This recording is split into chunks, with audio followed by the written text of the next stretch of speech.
Tak lupa juga guru besar ya, Seriti Kuala Selangor yang dikasihi dan dirahmati Allah Subhanahu wa taala. Apa khabar semua? Sihat?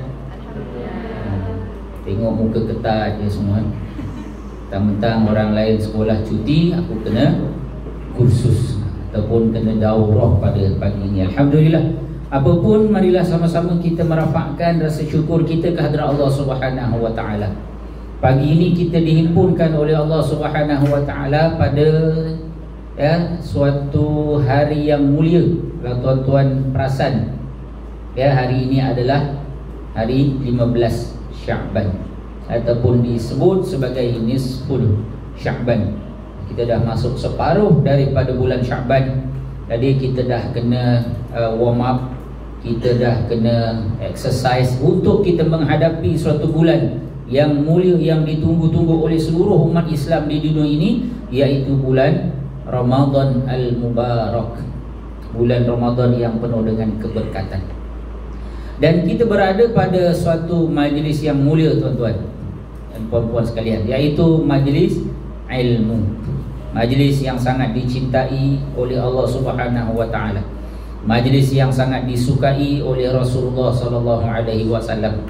Sehingga Nabi SAW pernah menyatakan Allah akan menghantarkan para malaikatnya untuk melihat keadaan hamba-hambanya di dunia ini. Lalu apabila mendapati ada di kalangan hamba-hambanya yang berada di dalam majlis ilmu, Allah akan memerintahkan malaikat untuk menghamparkan sayapnya. Nampak tak? Ada kat atas. Malaikat sedang menghamparkan sayapnya. Kita tak nampak tuan-tuan. Nabi SAW saat melihat malaikat Jibril menghamparkan sayapnya, 700 sayap di sebelah kanan, Nabi pengsan. Jadi kalau kita nampak kita pun akan pengsan, tak mampu melihat kehebatan ciptaan Allah Subhanahu wa taala, iaitu malaikatnya. Namun majlis ini majlis yang diberkati oleh Allah Subhanahu wa taala. Dan bila duduk dalam majlis ilmu ini, satu benda yang kita dapat rasa, yang kita takkan rasa bila kita berada di tempat-tempat lain, di majlis lain.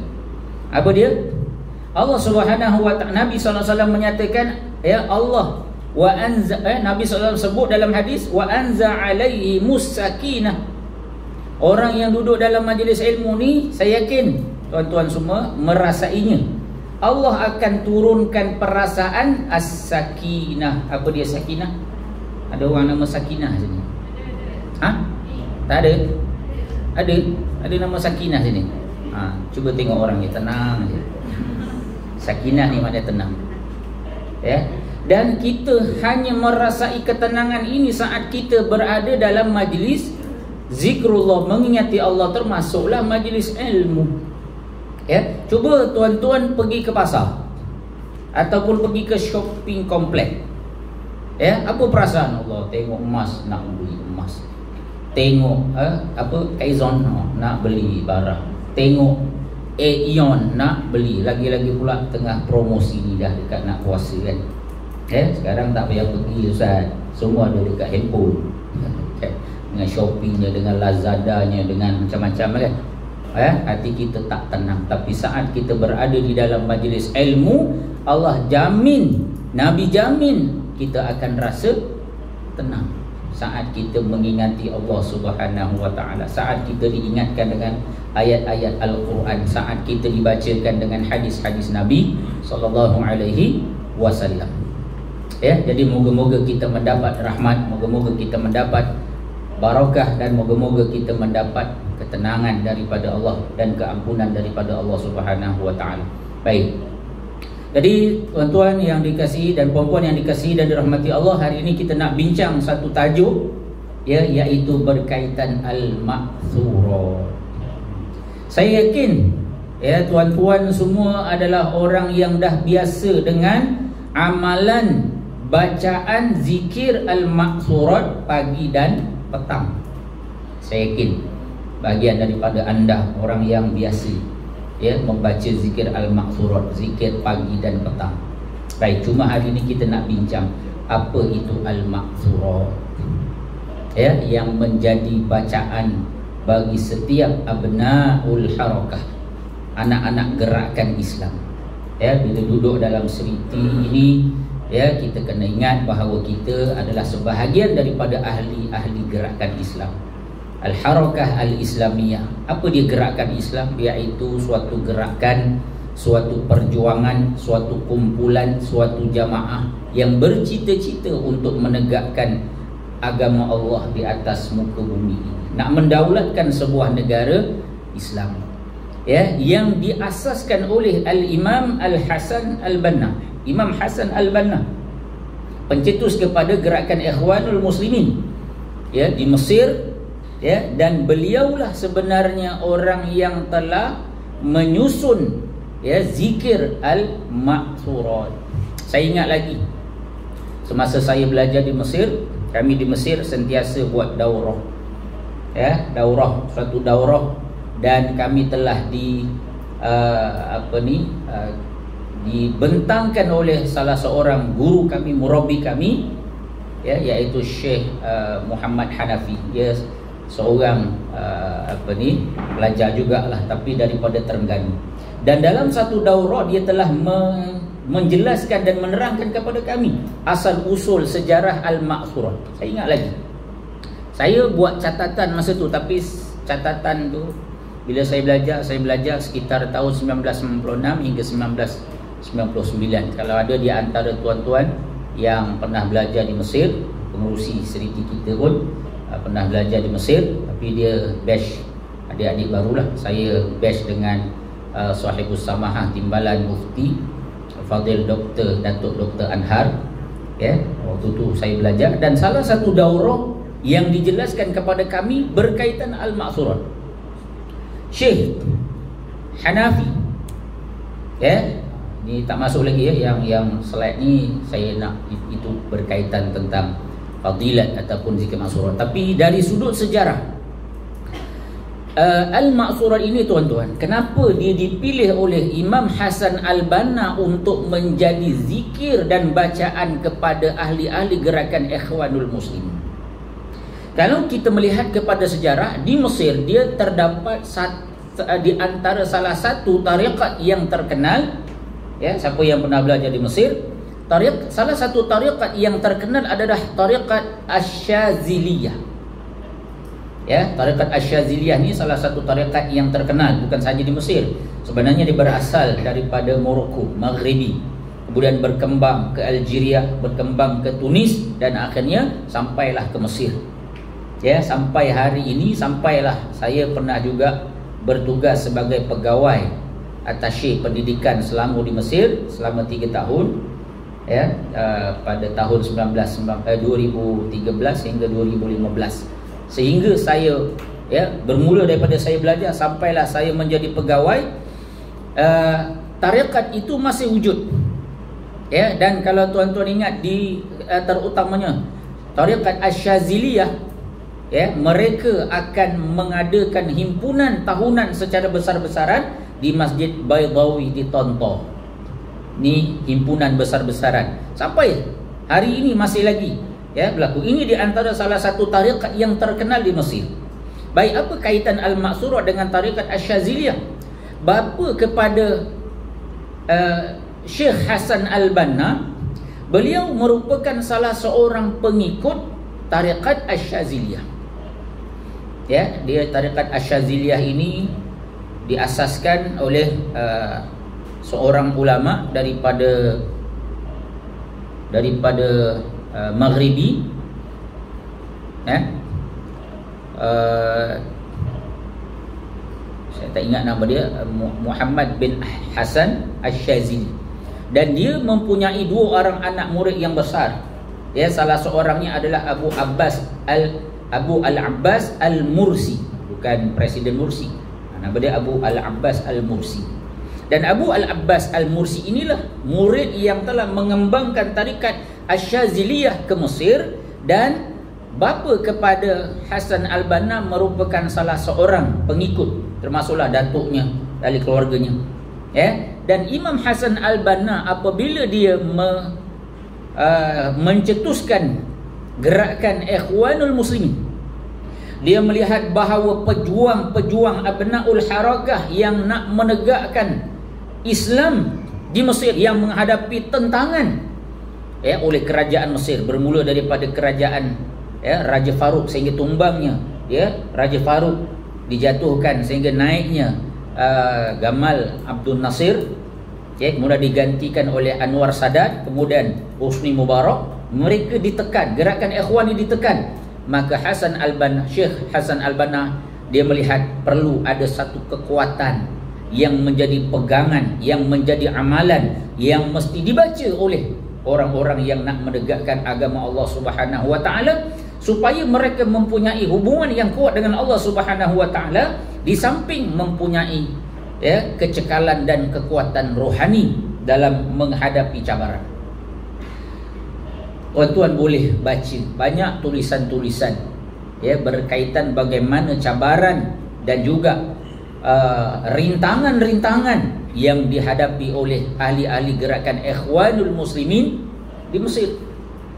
Saya pernah baca satu buku yang ditulis oleh dulu ahli PAS lah, tapi sekarang dah jadi PAN lah. Ustaz siapa tu yang dulu ketua ISMA tu, Syafi'i Sumit. Dia tulis buku tentang bagaimana cabaran ataupun seksaan-seksaan yang dihadapi oleh ahli-ahli gerakan Ikhwanul Muslimin. Sana orang-orang Mesir, orang-orang Ikhwan, kalau bela janggut ni tuan-tuan, antara satu dia nak tahu orang Ikhwan senang je, siapa bela janggut panjang, itu di antara ahli gerakan Islam ataupun Ikhwanul Muslimin. Dan apabila mereka ditangkap, tuan-tuan, seksaan-seksaan yang dihadapi, seksaan yang sangat berat. Kita tak mampu nak bayangkan bagaimana apabila ditangkap dan disoal siasat, mereka tidak mahu mengakui dan memberikan maklumat-maklumat, dibawa daripada satu penjara yang jauhnya ratus kilometer, diseret dengan, kalau kita tengok perang Jerman kan ada motor yang roda 3 tu kan, sehingga habis kulit-kulit buntutnya. Kerana apa? Diseret di sepanjang jalan. Ini di antara cabaran-cabaran yang terpaksa dihadapi oleh ahli gerakan Islam di sana. Kita walaupun susah, alhamdulillah tak adalah sampai tahap macam tu seksaan ataupun kepayahan yang kita terima. Jadi Imam Hasan Al-Banna melihat perlu ada satu amalan yang menjadi amalan untuk ahli-ahli Ikhwanul Muslimin. Maka oleh kerana beliau merupakan salah satu pengikut kepada tarikat Asy-Syadziliyah, yang mana bapanya dan datuknya serta ahli keluarganya pengikut kepada tarikat ini, Imam Hasan Al-Banna telah mengambil al-azkar, zikir-zikir. Walaupun saat dia mengambil zikir-zikir itu terdapat zikir yang bercampur di antara yang al-maksur dengan yang tidak maksur. Saya masih ingat lagi Syekh Hanafi waktu tu dia menyatakan bahawa sesungguhnya zikir-zikir di dalam Islam ini terbahagi kepada dua. Doa-doa dan zikir-zikir ni dia terbahagi kepada dua. Yang pertama zikir yang maksur. Yang kedua zikir al-azkar wal doa ghairul maksur, yang tidak maksur. Adapun zikir-zikir yang maksur ini tuan-tuan, zikir-zikir mana maksur? Maksur ni maknanya yang dijejaki. Kenapa dinamakan dijejaki maksur? Kerana zikir-zikir ini dari sudut sanadnya terbukti adalah zikir-zikir yang sampai dan memang menjadi amalan Rasulullah sallallahu alaihi wasallam.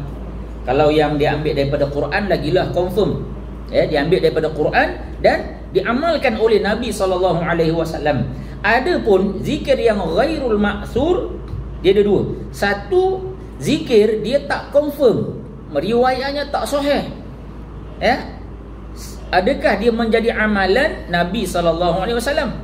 Yang kedua, memang bukan daripada amalan-amalan ataupun zikir-zikir ataupun doa-doa yang dibaca oleh Nabi sallallahu alaihi wasallam. Dan para ulama mengatakan tidak ada masalah bagi seorang Muslim untuk membaca doa-doa, zikir-zikir yang tidak maksur. Ya, sebab itu kalau kita tengok ada amalan-amalan, doa-doa, zikir-zikir yang kadang-kadang dicipta oleh para ulama, kadang-kadang ulama tasawuf, kadang-kadang ulama-ulama biasa, dan mereka perolehi berdasarkan pengalaman mereka.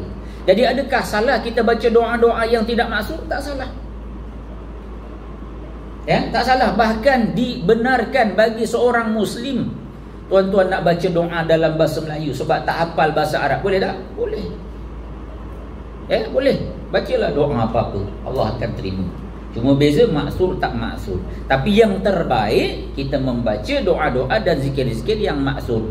Adapun yang tak maksud, silakan, selagi mana tidak bercanggah dengan akidah dan tidak bercanggah dengan syariat Islam. Bacalah doa, ya, apa-apa doa, sama ada yang maksud ataupun tidak. Baik.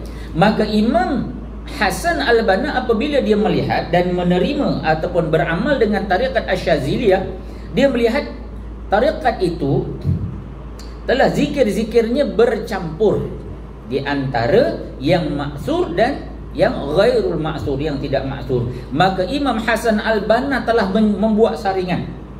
Dia telah takhrij doa-doa dan zikir-zikir dan hanya mengambil zikir-zikir yang maksur daripada Nabi sallallahu alaihi wasallam. Maka bila dia susun, ya, maka inilah yang menjadi amalan oleh kita. Al-maksurat itu dinamakan sebagai al-maksurat kerana apa? Kerana zikir-zikir tersebut adalah zikir-zikir yang sampai sanadnya dan memang menjadi amalan Nabi SAW. Tapi tidaklah Nabi baca sebiji sebagaimana al-maksurat yang kita baca. Ya, tak, tapi dia ambil dikumpul. Okey, Nabi pagi-pagi baca doa ini. Ya, Nabi petang baca doa ini. Maka Imam Hasan Al-Banna dia susun dan dia kumpul dan dia dinamakan al-maksurat. Bukan makna maksurat ni Nabi yang buat dah, tapi zikir-zikir itu adalah zikir-zikir yang memang menjadi amalan dan dihimpunkan satu persatu. Ya, sebab itulah dinamakan sebagai al-maksurat. Al-maksurat ni mana apa?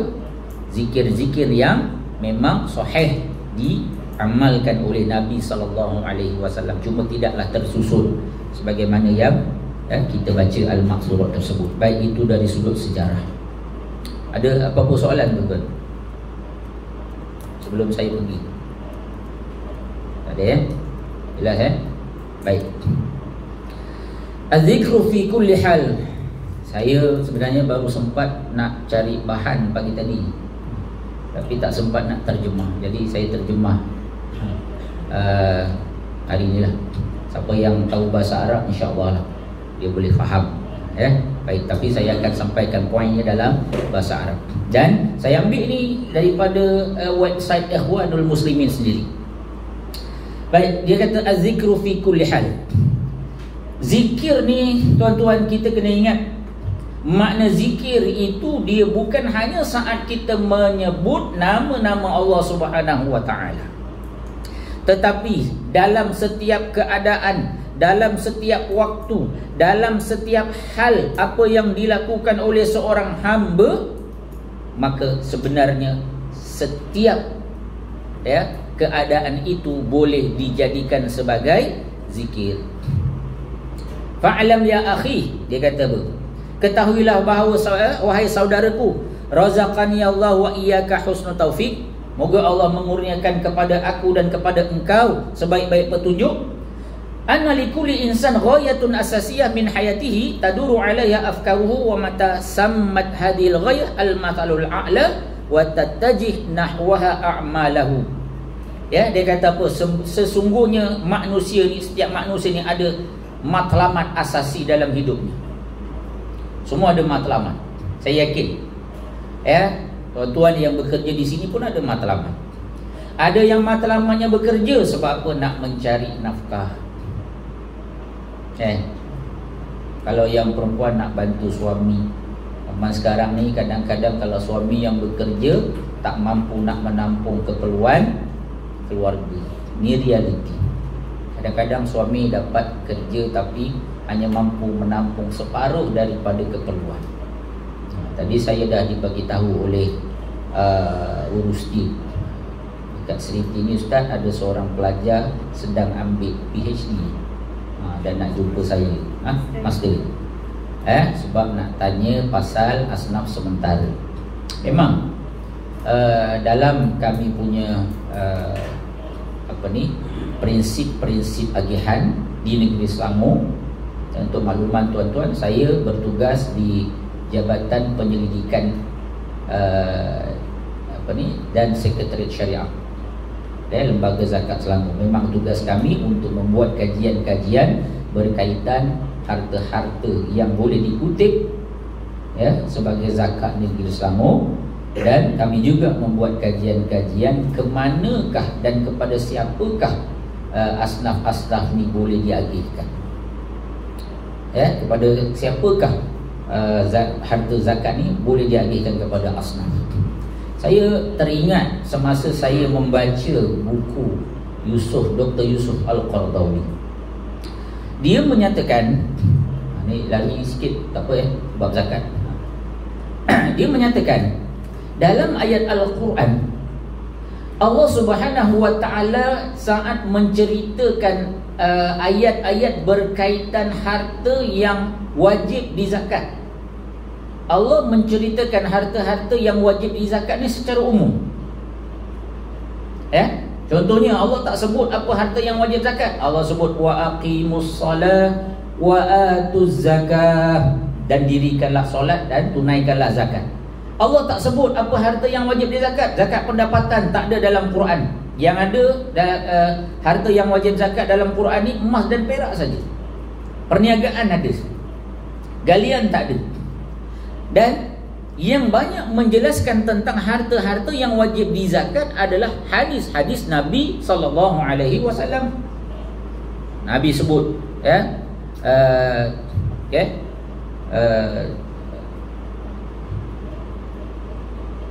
tentang zakat kambing, kalau ada 40 ekor maka kena zakat seekor kambing. Kalau ada lembu 20 ekor maka kena zakat berapa. Kalau ada unta 5 ekor berapa zakatnya. Itu juga tentang zakat perniagaan. Begitu juga dengan zakat pendapatan. Begitu juga tentang emas dan perak. Banyak didetailkan dari sudut hukum hakam dan jenis-jenis harta serta berapa kadarnya oleh hadis Nabi SAW. Tetapi apabila melihat kepada agihan zakat, Quran dia terbalik. Bab kutipan, ayat-ayat Quran tentang harta yang wajib dizakat umum, tapi hadis dia detail. Manakala bab kutipan dia terbalik. Ayat-ayat kepada siapakah zakat ni perlu diagihkan didetailkan oleh Allah Subhanahu wa taala, manakala hadis Nabi tak cerita secara terperinci macam mana nak agih zakat. Dan saya tertarik dengan komen Dr. Yusuf Al-Qaradawi. Dia mengatakan sesungguhnya bab harta yang wajib dizakat Allah tak detailkan, tetapi Nabi SAW yang detailkan, kerana memberi ruang kepada para ulama untuk berijtihad tentang apakah harta-harta yang boleh dan layak dizakat. Sebab Nabi ni dia ada power, Allah beri authority untuk berijtihad. Dan ijtihad ini juga Nabi SAW benarkan kepada para sahabat. Maknanya Nabi benarkan kepada para ulama yang mempunyai kriteria sebagai mujtahid untuk berijtihad. Namun tentang agihan zakat, Allah Subhanahu wa taala telah menetapkan 8 golongan asnaf sahaja yang boleh yang boleh diagihkan. Namun bagaimana nak mengagihkan? Dibuka ijtihad kepada para fuqaha. Jadi asnaf dah tentu dah. Harta Allah tak tentukan berapa jenis. Sebab tu berlaku khilaf di kalangan para fuqaha kepada dua golongan, dua mazhab tentang harta yang wajib dizakat. Golongan pertama mengatakan hanya harta yang diwajibkan di zaman Nabi SAW saja yang boleh diwajibkan zakat. Adapun harta-harta yang wujud selepas zaman Nabi, sebab tu ada golongan yang kata zakat pendapatan tak wajib, Sekarang ni ada apa? Bitcoin. Tak wajib. Sebab apa? Nabi tak wajibkan. Golongan ini disebut sebagai golongan al-mudayyiqin, yang menyempitkan. Hujah dia apa? Dia kata kerana dalam Islam ni harta seorang Muslim itu adalah terpelihara. Allah tidak membenarkan pemerintah mengambil harta dari tangan orang Islam, melainkan ada nas. Jadi oleh kerana nas yang wujud adalah apa yang diwajibkan pada zaman Nabi, maka ambil yang tu je, 5 saja harta yang wajib dizakat pada zaman Nabi. Zakat pendapatan, zakat emas dan perak ataupun mata wang, zakat perniagaan, ternakan, pertanian dan galian. 5 ni je. Adapun harta-harta yang wujud pada zaman selepas Nabi tak wajib dizakat. Namun golongan yang kedua, iaitu golongan jumhur, mengatakan para ulama boleh berijtihad, mewajibkan zakat ke atas harta yang wujud, walaupun tidak diwajibkan oleh Nabi SAW. Sebab apa? Sebab mereka berpandangan harta yang wujud pada zaman Nabi ni ada illah. Kenapa Nabi wajibkan 5 ni? Sebab ada illah. Illahnya apa? Inilah 5 jenis instrumen ataupun kekayaan yang digunakan oleh manusia untuk mengumpulkan kekayaan. Nak kaya, zaman dulu dia ternak binatang ternakan. Nak kaya dia berniaga. Nak kaya dia tanam tanaman. Orang dulu kalau petani dia kaya, kalau jadi penternak dia kaya.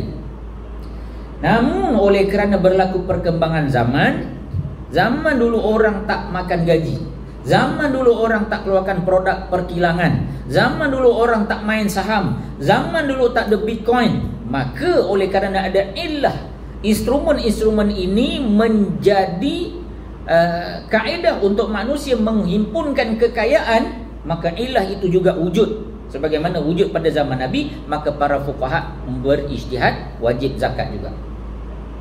Sekarang orang makan gaji, bila cukup 25 hari bulan. Sini Seriti berapa hari bulan dapat gaji? 25. Samalah macam saya, pergi dekat ATM, cucuk, dapat duit, dia makan gaji tu. Bukannya tu, itu bukan makan gaji. Maknanya dia makan hasil daripada gaji yang dia dapat. Dapat gaji, dia beli ayam, dia beli lauk, dia beli beras. Beras kita beli tapi nasi belah sini masak. So janganlah nak sombong sangat, baik, kita dah lari jauh lah, Jadi nak ceritanya apa?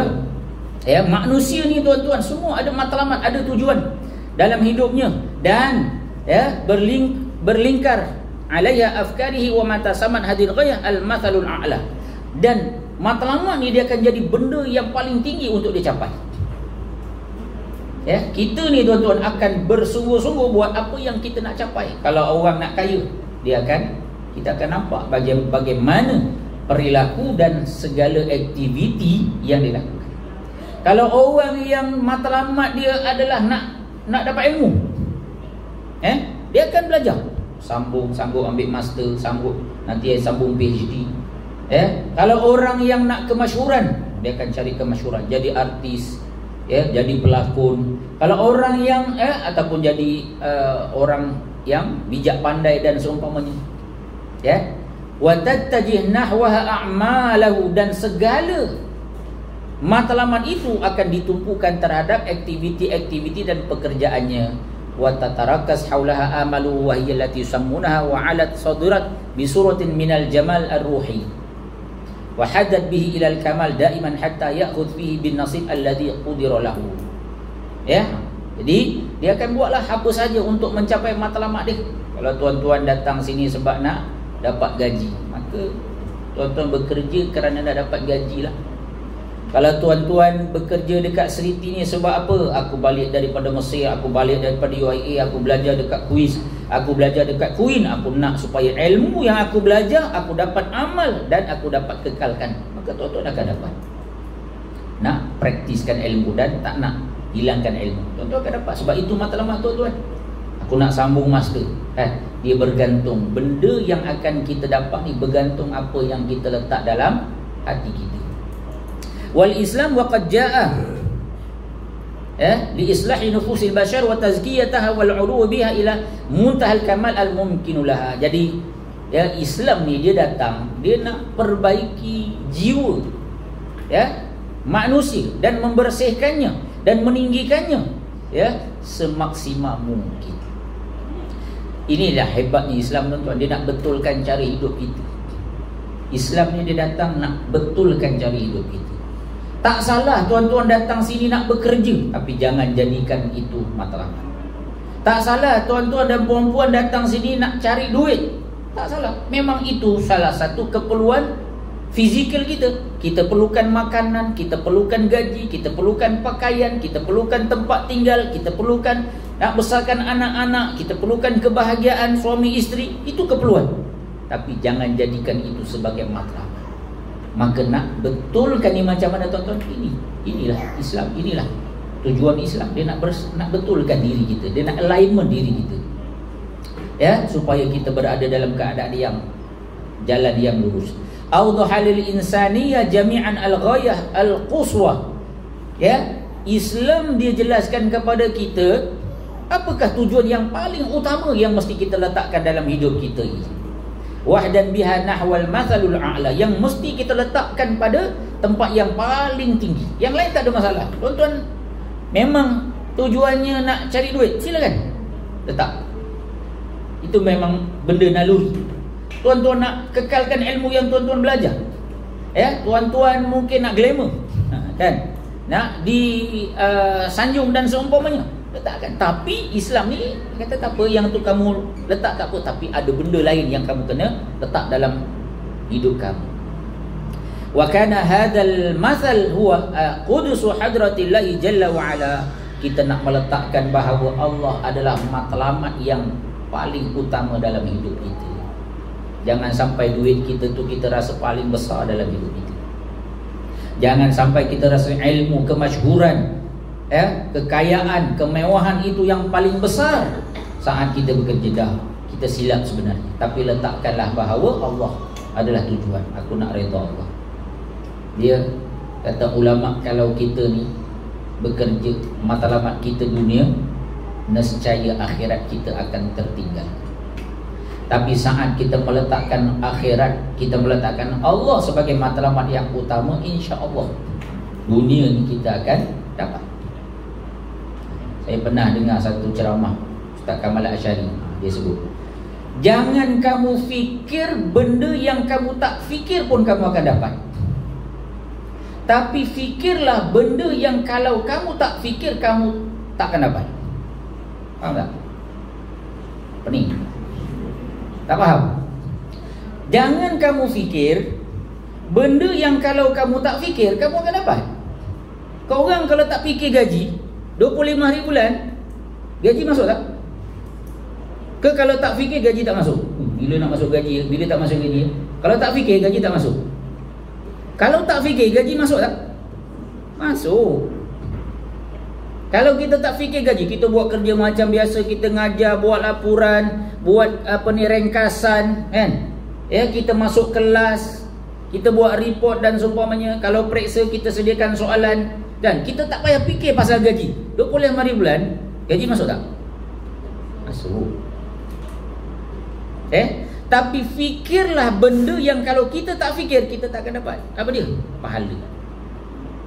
Tuan-tuan tak fikir nak dapat pahala. Tuan-tuan tak fikir nak dapat redha Allah. Tuan-tuan tak pernah fikir nak dapat, ya, bekalan akhirat. Tuan-tuan akan dapat tak? Tuan-tuan tak akan dapat, ya, pahala. Tuan-tuan tak akan dapat nanti ganjaran dekat akhirat. So jangan kita fikir kerja ni nak dapat gaji. Jangan kita fikir kerja ni untuk dapatkan, ya, benda-benda fizikal. Tak perlu fikir pun, insya-Allah kita akan dapat. Tapi fikirlah, kita didik anak murid, ya, kita nak pastikan besok besar dia jadi manusia yang taat pada Allah. Ya, kita mengajar, kita fikir kita nak dapat redha Allah kerana ini kerja yang Allah suka, kerja yang Nabi sallallahu alaihi wasallam suruh. Balighu anni walau ayat. Nabi suruh kita buat. Aku nak sampaikan sebab apa? Memang Nabi suruh aku sampaikan. Ya, sebab tu kalau kita baca hadis Nabi sallallahu alaihi wasallam, Nabi kata apa? Ya, idza matal insan inqata'a amaluhu illa min thalath. Apabila matinya anak Adam akan terputuslah amalannya. Terputus amalannya maknanya apa tuan-tuan? Terputus dah, tak boleh dapat pahala. illa min thalath, melainkan 3 perkara. Saya nak ucap tahniah kepada tuan-tuan. Bila jadi guru ni, guru ni confirm termasuk dalam salah satu benda yang Nabi jamin bila dah mati tuan-tuan akan dapat pahala. Yang pertama kata Nabi SAW, apa dia? Sedekatin jariyah, sedekah jariah. Kita ni kadang-kadang nak sedekah pun cukup-cukup makan aja kan. Saya ada orang ajar buat satu amalan sedekah subuh. Mungkin tuan-tuan semua dah tahu sedekah subuh. Tuan-tuan, mungkin barangkali kita ni trend kita, cara kita nak sedekah, bila dapat gaji kita nak sedekah segedebu, RM10 ke RM100 ke. Jangan, kita akan rasa berat nanti. Saya nak ajar tuan-tuan satu cara nak ringan kita bersedekah. Caranya apa? Tuan-tuan balik rumah, ibu-ibu, abang-abang balik rumah, cari satu bekas kan. Kalau ada balang-balang kuih raya tahun-tahun lepas. Sekarang orang beli balang kuih raya tak macam dulu-dulu. Dulu kaca kan, lepas tu ada dia punya yang kedap udara dah. Zaman sekarang trend dia balang apa tu, yang plastik tu kan, ambil lah kan. Tahun ni raya mesti beli lain pula, sebab yang tahun lepas dah buruk, tak nak pakai dah. Ambil, lepas tu tulis tabung sedekah subuh. Baik, macam mana caranya? Setiap pagi lepas solat subuh, tuan-tuan masukkan RM1. Dan sebelum masukkan duit tu, berdoa lah. Berdoa, minta doa apa hajat tuan-tuan. Ya Allah, aku nak jadi orang kaya. Ya Allah, aku nak untung. Ya Allah, aku nak ilmu. Ya Allah, aku nak anak aku jadi baik. Ya Allah, aku nak suami aku itu dan ini. Ya Allah, aku nak isteri aku itu dan ini. Doa. Jadi kita masukkan. Setiap lepas seminggu, kalau kita masukkan RM1, bermakna seminggu kita ada berapa ringgit? RM7. Lepas 7 hari, carilah masjid ataupun mana-mana rumah anak yatim ke, ataupun nak masukkan mana-mana tabung, mari kita masukkan RM7. Kalau 4 minggu, 7 kali 4 berapa? RM28 ataupun RM30. Buat secara konsisten. Pertama, kita dapat istiqamah melazimi sedekah. Yang kedua, Allah Subhanahu wa taala akan memakbulkan doa kita. Akan makbulkan doa kita. Sebab ada hadis Nabi SAW menyatakan tidak ada suatu subuh melainkan akan ada 2 malaikat yang akan berdoa kepada Allah, Allahumma qti munfiqan khalafah. Ya Allah, engkau berikanlah orang yang suka berinfak, yang dermawan ni ganti. Bagi RM1 ganti, Allah ganti banyak. Dan satu lagi malaikat berdoa, Allahumma qti mumsikan talafah. Ya Allah, engkau hancurkanlah orang yang kedekut. Hancurkanlah, berikanlah kerosakan bagi orang yang kedekut. Jadi bila kita sedekah, kemudian kita berdoa, malaikat akan mendoakan kebaikan untuk kita. Buat tuan-tuan. Jadi maknanya apa? Kita ni dalam hidup kita, matlamat dan tujuan paling utama adalah untuk kita mengingati Allah Subhanahu wa taala. Wal ayah al-karimah taqul, Allah berfirman dalam Al-Quran, fafirru ila Allahi inni lakum minhu nadhirun mubin. Maka bersegeralah kamu kepada Allah, mengingati Allah, sesungguhnya aku terhadap engkau adalah memberi amaran yang jelas. Surah Az-Zariyat ayat 50. Baik, wa idza arafta hadhihi ayyuhal akh al-karim fala nastaghrib ba'd. Apabila kamu mengetahui tentang perkara ini, wahai saudaraku yang mulia, maka janganlah kamu terkejut. Ayyakunal muslim zakiran lillahi ala kulli hal. Hendaklah seorang muslim itu menjadi orang yang sentiasa mengingati Allah dalam setiap keadaan. Wa an tu'athir 'anil nabi wa huwa a'raful khalqi bi rabbik. Dan hendaklah kita mengikut langkah ataupun perbuatan nabi kerana dia adalah manusia yang paling mengenali Tuhannya. Inilah asyaghur ra'i'ah al-balighah min adh-dhikri wa du'a. Inilah adalah benda yang paling utama bila kita ni berzikir, dan juga berdoa kepada Allah Subhanahu wa taala. Tujuan kita zikir ni untuk apa tuan-tuan? Adakah semata-mata nak dapat pahala? Bukan. Tujuan kita baca maksurat ni untuk apa? Adakah sebab nak baca? Bukan semata-mata nak baca dah, tapi untuk apa? Nak ingat Allah Subhanahu wa taala. Wa syukru wa tasbih wa tahmid fi kulli ahwal saghiruha wa kabiruha wa azimuha wa qiruha faqad kana nabiyyu yadhkurullah ala kulli ahwali. Kita bersyukur, kita bertasbih, kita bertahmid pada setiap keadaan, sama ada kecil ataupun sebesar-besarnya, semulia-mulia ataupun sehina-hinanya, maka Nabi SAW dia sentiasa dalam keadaan mengingati Allah Subhanahu wa taala. Ini yang saya ambil daripada website Al-Ikhwanul Muslimin. Wala ta'jab idza talibuna al-ikhwanul muslimin ay yastannu bi sunnati nabihim wa yaqtadu bihi fa yahfadhu hadhihi al-azkar wa yataqarrabu biha ila al-azizil ghaffar. Maka tak mustahillah ataupun tak heranlah apabila pelajar-pelajar ataupun penuntut-penuntut ikhwanul muslimin mereka sentiasa mengingati sunnah Nabi SAW dan mengikutinya serta menghafal semua zikir-zikir ini dan untuk mereka mendekatkan diri mereka kepada Allah Subhanahu wa taala. Jadi tujuannya ini biar kita dekat dengan Allah Subhanahu wa taala. Jadi kita nak zikir ni, kita nak dekatkan diri kepada Allah. Sebab kita ni manusia ni dia macam elemen tayar kan. Kadang tayar kita bila jalan jauh lama-lama dia lari. So kena alignment balik. Dah alignment nanti jalan lagi, langgar lubang, langgar itu, langgar ini kan. Macam kita lah buat dosa, lupa balik dengan Allah. So kalau kita tak berzikir, kita makin lama makin lupa dengan Allah Subhanahu wa taala. Tak lagi Nabi sebut, kalau kita ni banyak dosa, buat satu dosa akan terbit satu titik hitam dalam hati kita. Maka kalau lama sangat kita tak berzikir, tak bertaubat, tak beristighfar, macam buntut kuali lah, hitam, legam kan, susah nak basuh.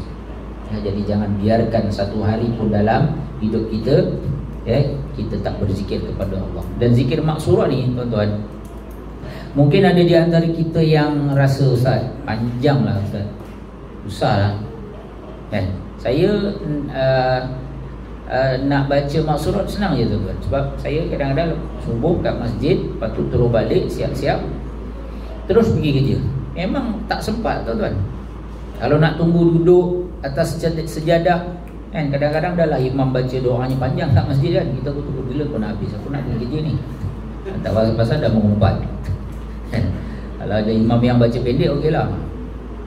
So bila nak baca tuan-tuan? Tengah drive tu lah. Saya sambil drive naik kereta daripada Meru nak ke Shah Alam tu lebih kurang 1 jam lah. Sebenarnya kalau tak jam 20 minit je, tapi sebab jam tu. Jadi sambil-sambil baca, naik kereta, start kereta je, naik. Bismillahirrahmanirrahim. Alhamdulillahirabbil alamin. Baca slow je. Ni tak, kadang-kadang kita pasang lagu kan, Hot FM dulu kan, sampai pejabat terus hot kan. Jadi kadang-kadang itu cara yang paling mudah. Balik kerja pun sama. Kalau asal dekat pejabat, nak balik tu bacalah Al-Maksurat.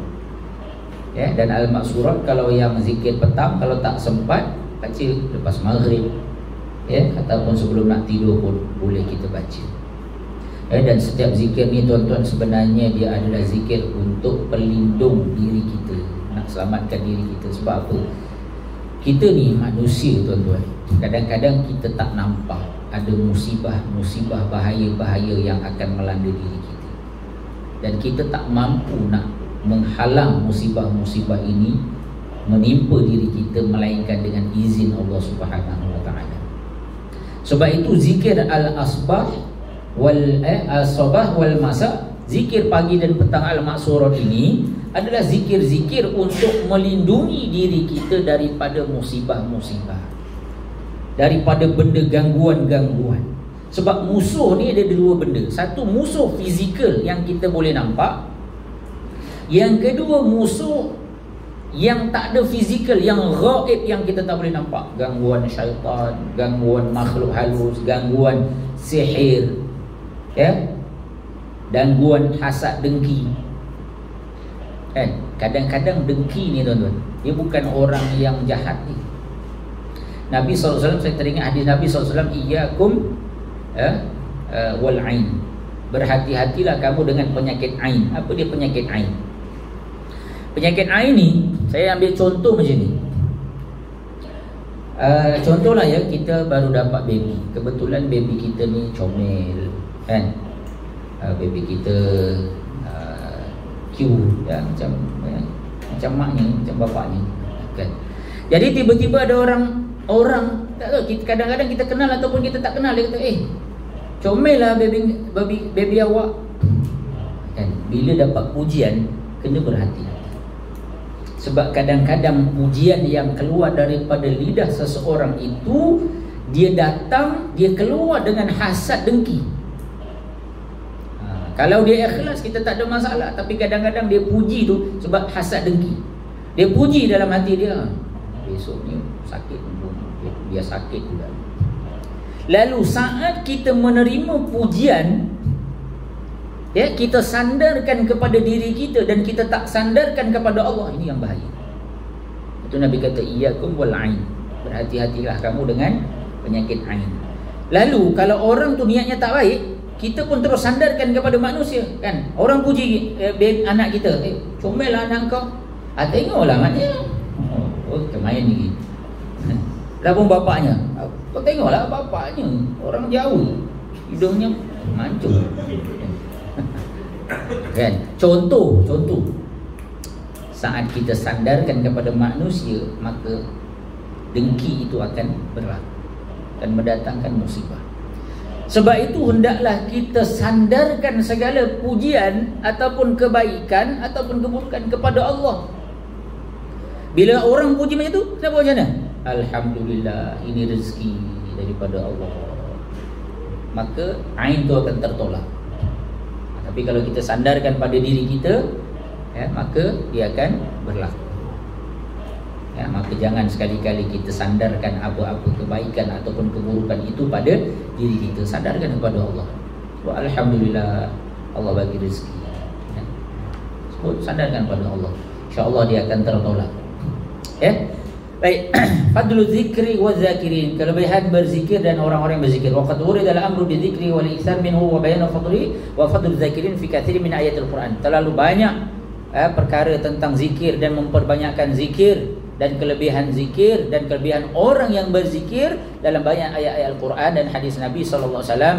Wa hasbuka an kana khatimatul marad fi qouli ta'ala, dan cukuplah untuk kalian sebagai penutup marad fi qouli ta'ala innal muslimin, surah Al-Ahzab.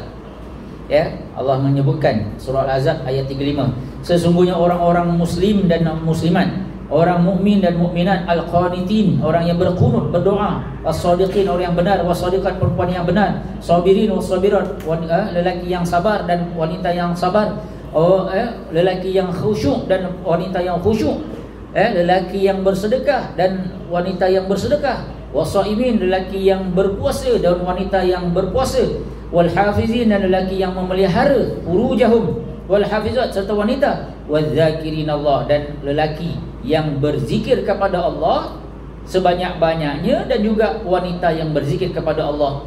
Ya, apa kebaikannya?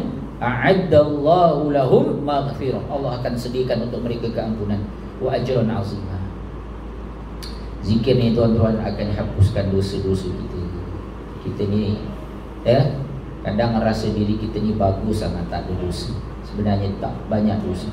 Sebab dosa ni kadang-kadang ada yang kita perasan, ada yang kita tak perasan. Mulut kita kadang-kadang kita tak perasan, kita rasa nak buat lawak, rupanya ada yang terasa hati. Mata kita kadang-kadang kita pandang, rupanya kita terpandang benda yang tak sepatutnya.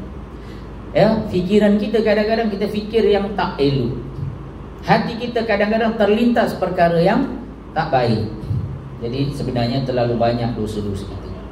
Kata Sayyidina Ali karamallahu wajhah, sesungguhnya orang-orang munafik, dia menganggap dosa besar seumpama lalat yang hinggap di atas dahinya, atas mukanya. Dia boleh halau bila-bila masa. Ini orang munafik. Dia buat dosa, dia salah, tak ada apalah, ini lalat ni boleh halau macam tu dia. Sikit je ni. Ya, tapi orang mukmin, kata Sayyidina Ali karamallahu wajhah, saat dia melakukan dosa kecil, dia anggap kalau dia tak bertaubat segera kepada Allah, Allah akan humbankan batu yang besar kerana murka di atas dosa yang dilakukan. Ni orang mukmin, dosa kecil, dia rasa kalau tak segera bertaubat Allah akan azab dia. Tapi orang munafik, dosa besar dia relax. Ya, maka jangan kita memperkecilkan dosa. Sebagaimana jangan juga kita memperkecilkan kebaikan. Nampak sampah, alah, ini bagi dekat guru biasa ni, aku guru besar, takkah standard aku nak kutip sampah kan? Jangan. Saat kita kutip sampah, walaupun kita guru besar, walaupun kita CEO, walaupun kita YB, walaupun kita siapa-siapalah ya, orang tengok kita, bagusnya guru besar aku, malu aku. Nampak tak? Ya, orang appreciate, orang bawah kan appreciate. Ya, di atas, sebab kita waktu tu telah menunjukkan satu contoh yang terbaik. Tapi kalau kita jadi guru besar, ni tolong kutip, kan? Kalau aku tak boleh kutip, dalam hati dah mula nak cakap benda yang tak elok, kan? Jadi jangan kita memperkecilkan walaupun ya kebaikan, ataupun jangan memperkecilkan walaupun satu keburukan. Baik,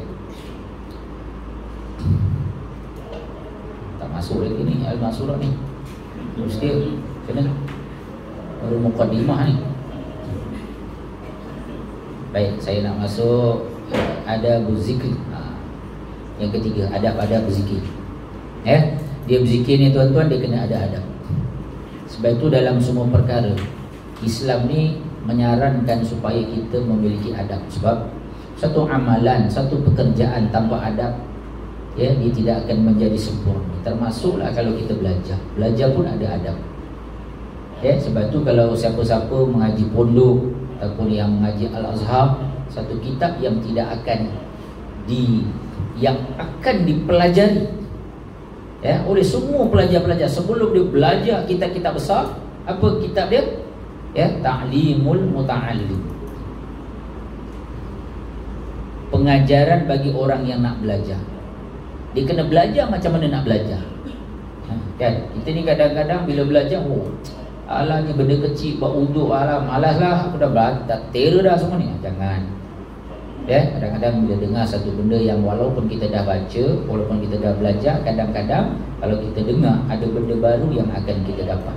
Sebab tu jangan kita memperlekehkan suatu ilmu. Dengar aja. Moga-moga kita dapat istifadah. Jadi bila nak belajar, sebelum nak mula belajar, kena tahu apa adab-adab belajar. Ya, adab sebagai pelajar, adab dengan guru, adab dengan kitab. Ni kadang-kadang dengan kitab pun kita tak tahu adab. Ya, kita tahu dia punya tata cara. Baik. Jadi dalam berzikir ini para ulama juga mengajar apakah adab-adabnya.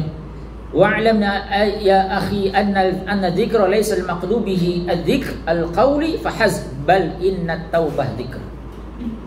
Dia kata apa? Ketahuilah bahawa saudaraku, zikir itu bukanlah yang dimaksudkan, yang dikehendaki. Bila kita baca zikir, termasuklah baca maksurat. Ya, asbahna wa asbahal mulku lillahi wal haq wahdahu la syarikalah. La ilaha illa huwa wa ilaihin nusyur wa ilaihil masir. Bukan ayat tu yang kita nak sebenarnya. Tapi kita nak apa tuan-tuan? Innat taubah zikr. Ya, saat kita bertaubat itu juga sebenarnya zikir. Jadi bila jangan kita anggap kita ni berzikir hanya bila kita baca maksurat. Dah. Saat kita bertaubat itu sebenarnya adalah satu zikir. Wa tafakkur min a'la anwa'i zikri, bahkan berfikir, merenung kejadian-kejadian ciptaan Allah. Tengok langit, tengok bulan, bintang. Ya, kita berfikir Masya Allah, hebatnya ciptaan Allah. Itu juga zikir. Wa talabul ilmi zikrun. Kita ni pun sebenarnya tengah berzikir. Ya, bila dengar duduk dalam majlis kita senang-senang berzikir. Sebab apa? Zikir ni adalah mengingati Allah. Itu yang dia kehendaki daripada zikir. Kalau baca maksurat tapi hatinya leka dan lalai, sebenarnya kita belum lagi berzikir. Kita belum mencapai maksud daripada zikir itu. Jadi maknanya bila kita berzikir, baca al-maksurat nak apa? Nak ingat Allah. Kalau kita tiap-tiap hari baca maksurat tapi masih tak takut kepada Allah, maknanya kita belum lagi mencapai maksud dan objektif zikir. Jadi zikir ni bukan hanya maksurat, zikir ni bukan hanya saat kita pegang tasbih. Zikir bukan hanya saat kita sebut subhanallah, alhamdulillah, wala ilaha illallah, wallahu akbar. Dah. Zikir itu yang sebenarnya apapun keadaan kita, kita ingat Allah, kita takut kepada Allah. Wa talabur rizqi idza hasanta fihi niyyah zikrun. Termasuklah saat kita bekerja, tuan-tuan mengajar anak murid, tuan-tuan buat kerja pejabat, tuan-tuan buat ringkasan mengajar, tuan-tuan buat peperiksaan bagi markah kepada murid-murid. Fikir, kalau aku bagi ni, insya-Allah mak bapak dia seronok, anak ni pandai kan, buat soalan ni, biar anak aku nak test anak murid aku kan, biar dia ingat, moga-moga dia ingat Allah. Niat kita kerana ingat kepada Allah, itu pun zikir. Masya-Allah. Tuan-tuan drive periksa, nak bagi markah kepada pelajar-pelajar sebab dia dah berusaha, itu zikir. Tuan-tuan mengajar, sebut mengajar fardu ain, mengajar Quran ataupun matematik, itu zikir. Saat semua perbuatan itu kita niatkan kepada Allah Subhanahu wa taala. Jadi jangan ingat zikir ni bila kita baca maksurat saja dah. Maksurat itu hanya sekadar nak ingatkan kita pagi-pagi, kita pergi pejabat nak ingat Allah. Tapi bila dah sampai pejabat pun nak kena ingat Allah juga. Wa kullu amrin raqabta fihi rabbuka wa tadzakarta nazaruhu ilaika wa raqabatu fihi alaika dzikrun. Jadi semua benda yang kamu yang Tuhan kamu memerhatikan kamu dan kamu ingat kepadanya, dan kamu ingat pandangannya dan perhatiannya terhadap engkau, itu zikir. Maknanya apa? Setiap apa kita buat, kita ingat Allah tengok aku buat ni. Aku tak boleh nak tipu ni, aku tak nak ambil rasuah ni. Allah tahu kalau aku ambil industri. Kita rasa macam tu, itu zikir. Walaupun kita tak sebut subhanallah waktu tu, kita mengajar, dah masuk waktu, ni dah kena masuk ni, ini amanah aku tak nak buat dosa. Saat kita buat macam tu tuan-tuan, walaupun kita tak sebut subhanallah, itu zikir kepada Allah Subhanahu wa taala. Walihadza kana al-arif zakiran ala kulli halati. Oleh kerana itu orang yang arif mengenal Allah, dia sentiasa berzikir dalam setiap keadaannya. Baik. Cuma ni dia sebut macam mana kita nak supaya bila kita zikir ada kesan dalam hati. Wala budda liyakuna lidzikri atharuhu fil qalbi min mura'ati adabihi wa illa kana mujarrad al-alfaz la ta'thirun fiha. Jadi supaya zikir itu ada kesan dalam hati, maka hendaklah diperhatikan, diambil berat adab-adabnya. Kalau tidak, maka zikir itu hanya sekadar lafaz yang tidak ada kesan. Jadi kalau nak berzikir ni tuan-tuan, kena jaga betul-betul adab-adabnya. Buat sungguh-sungguh, bukan kita sekadar nak baca dah. Waqad zakaru lahu adaban katsirah. Ada banyak adab-adab, ahamuha wa awwalaha birriayah. Antara yang penting dan paling perlu diambil berat, yang pertama al-khusyu' wat ta'addub. Kena khusyuk. Bukan khusyuk macam sembahyang Allahu akbar terus. Kan? Khusyuk ni maknanya bila kita sebut, kita baca Fatihah, Bismillahirrahmanirrahim, kita ingat apa makna, kita cuba faham dengan nama Allah yang Maha Pengasih lagi Maha Penyayang. Alhamdulillahirabbil alamin, kita faham segala puji bagi Allah Tuhan sekalian alam. Ar-Rahmanir-Rahim, Maha Pengasih lagi Maha Penyayang. Malik Yaumiddin, Tuhan Raja segala hari pembalasan. Kita baca tu tuan-tuan, kita khusyuk, kita menghayati akan makna-makna zikir ataupun ayat-ayat Al-Quran yang kita baca. Wat ta'addub, dan kena ada adab lah.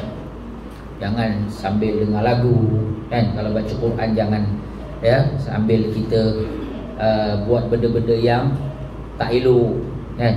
Dia kena dengan adab-adab, menunjukkan seolah-olah memang kita ni nak ingat Allah Subhanahu wa taala. Wastihdari ma'ani yusir, dan kita menghadirkan makna-makna setiap lafaz. Macam tadi itulah Al-Fatihah apa makna dia. Wa muhawalatu ta'assur bih, dan berusaha untuk mendatangkan kesan dalam hati. Bila sebut subhanallah, maksudnya Allah, kita nak merasai kebesaran Allah.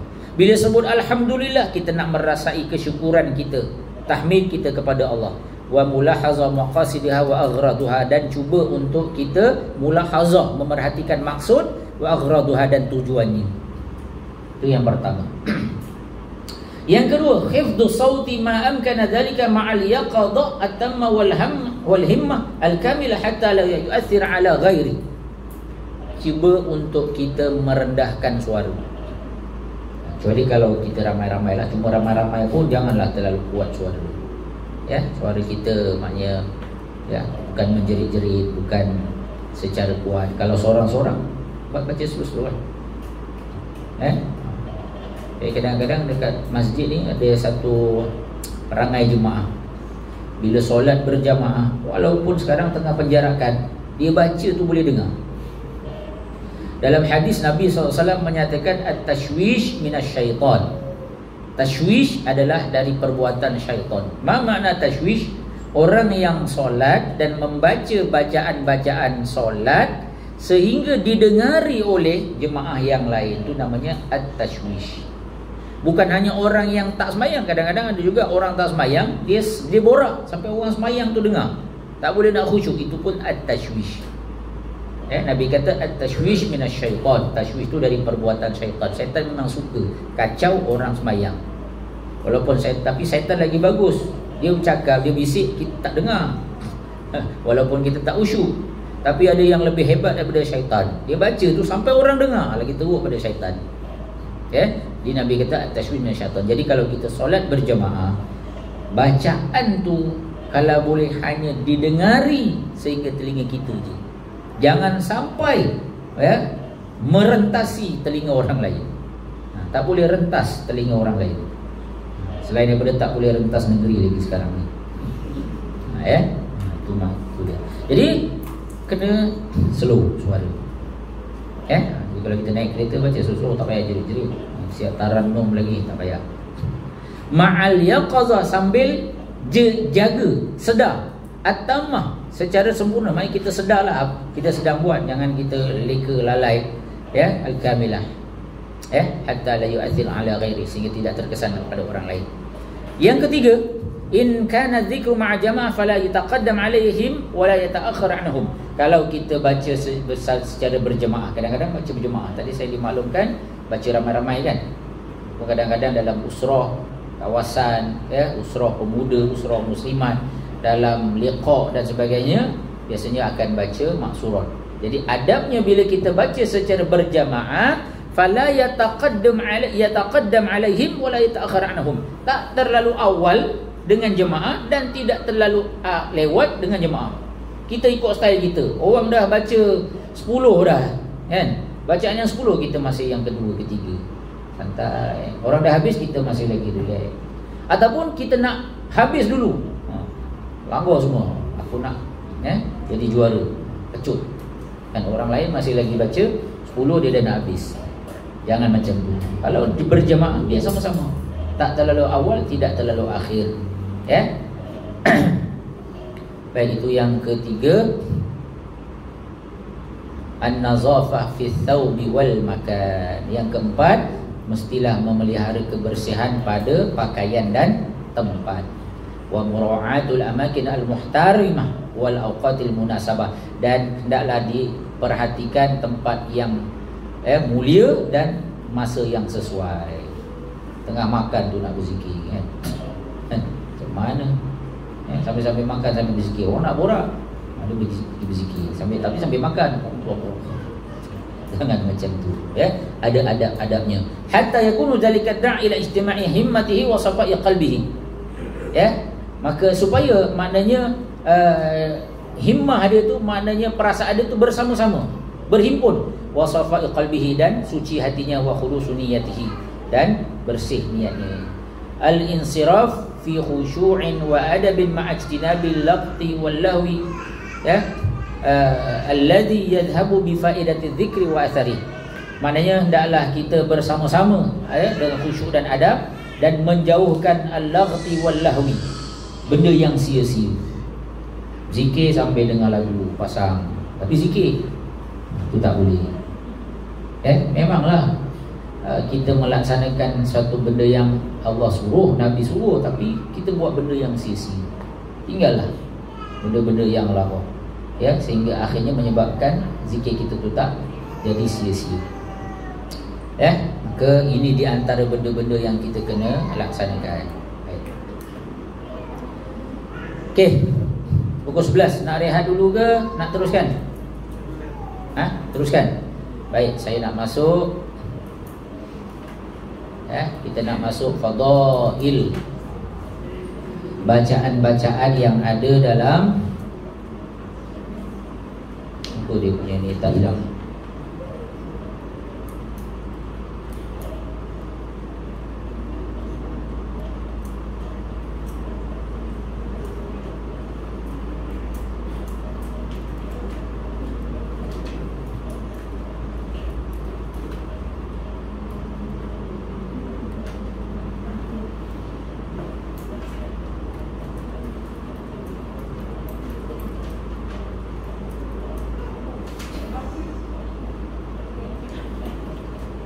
Baik.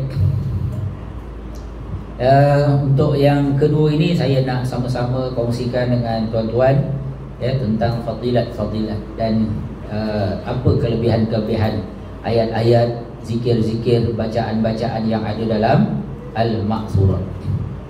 Ya, baik. Yang pertama tentang fadilat suratul Fatihah.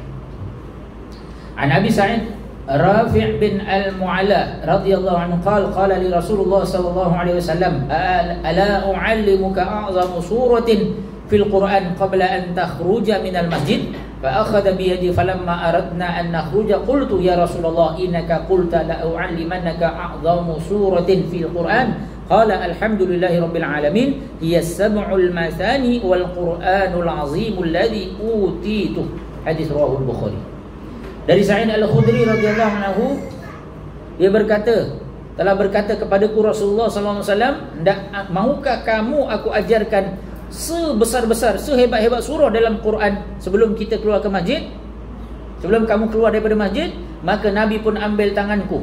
Maka saat kami hendak keluar, aku tanya kepada Rasulullah, ya Rasulullah, kamu tadi bagi tahu, ya, maukah aku ajarkan kepada kamu sehebat-hebat surah yang ada dalam Quran? Lalu Nabi pun bagi tahu. Bila nak keluar tu Nabi pun bagi tahu. Ya, alhamdulillahi rabbil alamin, iaitu suratul Fatihah. Dia adalah as-sab'ul mathani. Ma makna sab'ul mathani? 7 yang diulang-ulang. Ya, Al-Fatihah ini dia ada banyak nama. Ada namanya Al-Fatihah. Ada namanya, ada apa? Nabi juga sebut namanya Sab'ul Mathani, 7 yang diulang-ulang. Ya, juga dinamakan sebagai Ummul Quran, juga dinamakan sebagai Ummul Kitab. Macam-macam nama suratul Fatihah. Salah satu namanya Sab'ul Mathani, 7 yang diulang-ulang. Kenapa dinamakan 7 yang diulang-ulang? Kenapa? Siapa boleh tahu? Siapa boleh jawab? Selalu dibaca dan diulang dalam banyak perkara. 10 markah. Baik, itulah jawapannya. Ya. Dalam banyak perbuatan sangat digalakkan untuk dibacakan suratul Fatihah. Nak solat baca Fatihah, rakaat pertama Fatihah, nak mula majlis ilmu Fatihah. Ya, kita baca Al-Ma'thurat Fatihah, baca tahlil Al-Fatihah, boleh tak? Ya, nak buat apa-apa majlis Al-Fatihah. Cuma saya nak share lah ni. Ni satu cerita pengalaman saya. Masa saya balik Mesir dulu, ada satu kawan saya, kami ada usrah. Jadi kawan usrah saya ni, dia abang dia terlibat dengan satu ajaran sesat. Jadi dia sebut pada saya, dia kata, "Ustaz, boleh tak tolong saya?" Dia tanya kenapa. Abang saya ni terlibat dengan satu ajaran sesat, pelik-pelik ajaran dia. Jadi saya tanya dia, nak buat apa? "Ustaz, join dengan kumpulan dia." Okey, saya pun kata okey, macam tu. Jadi set dengan dia, kawan saya tu set dengan abang dia untuk kami belajar. Tapi masa tu tuan-tuan, saya berlakon lah jadi orang tak pandai lah. Jadi Masa tu dia punya appointment, kami kumpul dekat satu surau.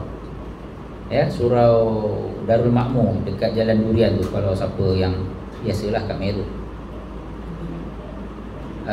Kemudian dia bawa kami naik kereta.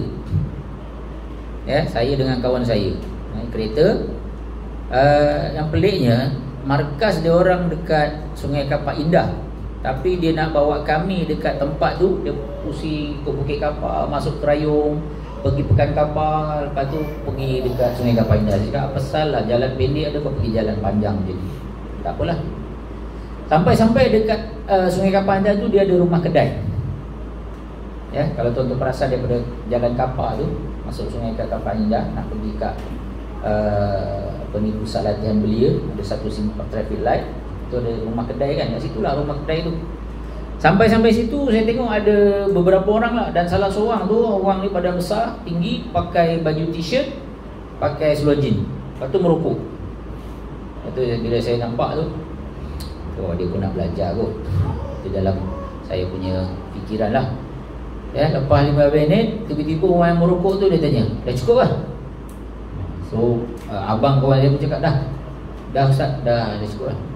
Jom kita start. Rupanya dia yang nak mengajar. Bila mengajar tuan-tuan, dia suruh kami buka tafsir, Quran tafsir bahasa Melayu. Okay? Jadi kami pun buka lah ikut. Okay, dia kata, cuma peliknya, saya masa tu bawa buku lah.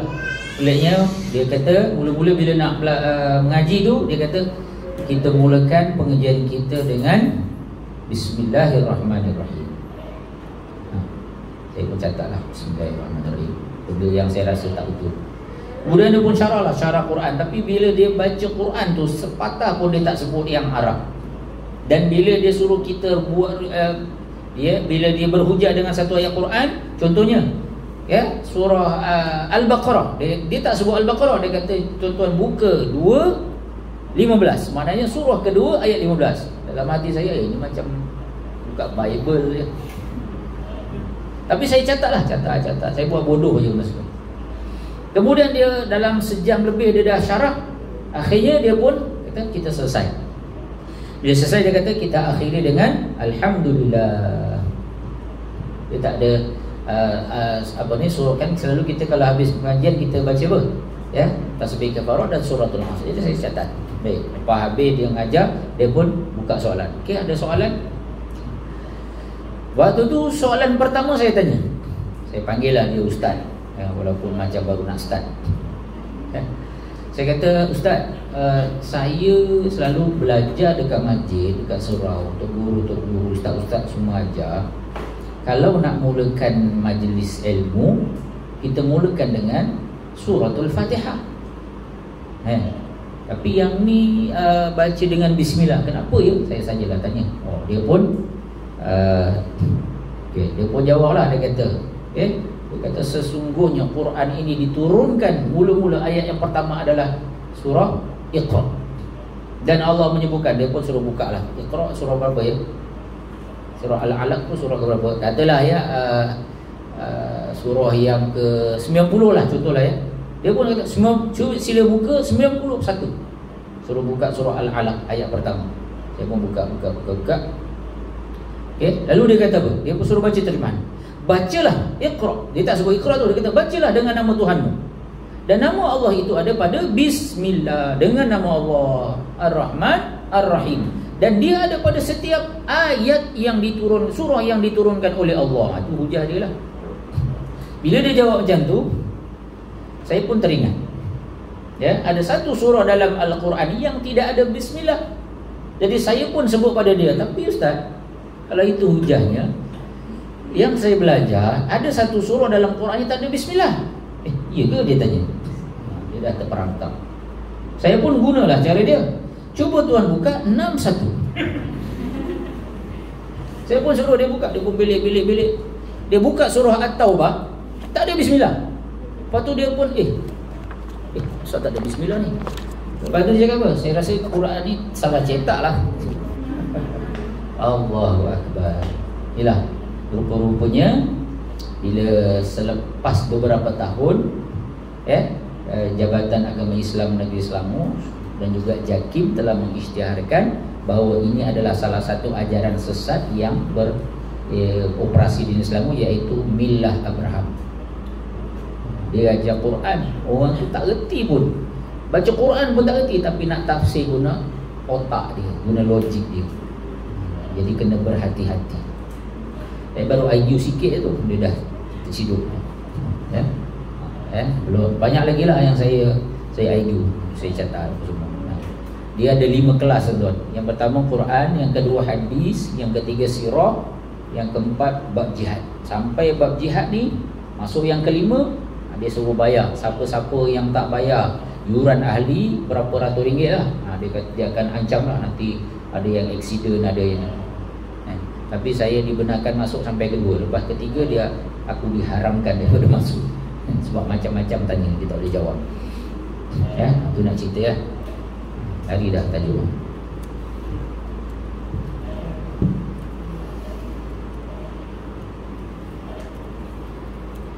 Baik.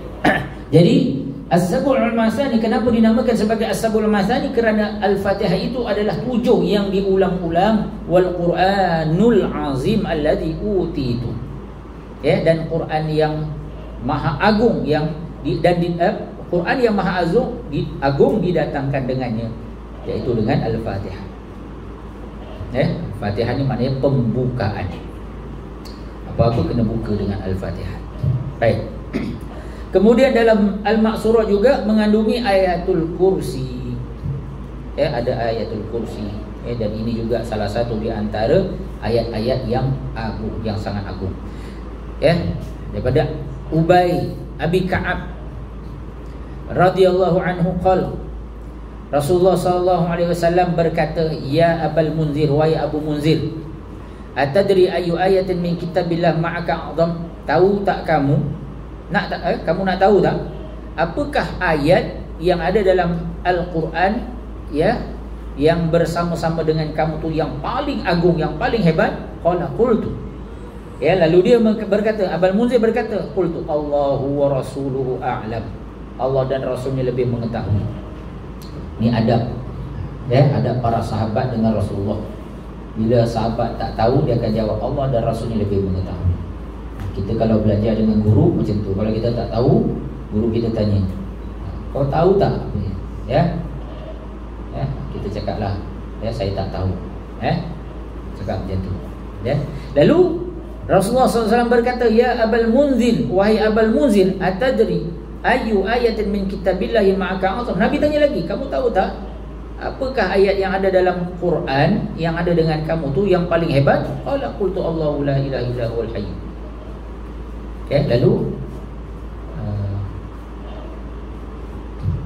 Lalu Abu Munzir berkata, lalu Rasulullah berkata,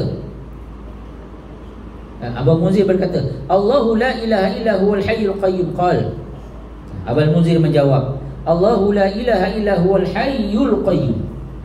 Abu Munzir menjawab ayatul kursi itu, Allahu la ilaha illa huwal hayyul qayyum. Qal, lalu Rasulullah SAW bersabda, fadaraba fi sadri. Bukan, Abu Munzir berkata, fadaraba fi sadri wa qal, dia memegang dada Abul Munzir dan dia berkata, wallahi liyahnikal ilmu Abul Munzir. Sesungguhnya dia meredai ilmu yang ada pada Abul Munzir. Maknanya Rasulullah redha dengan ilmu dan pengetahuan yang dikurniakan kepada Abul Munzir.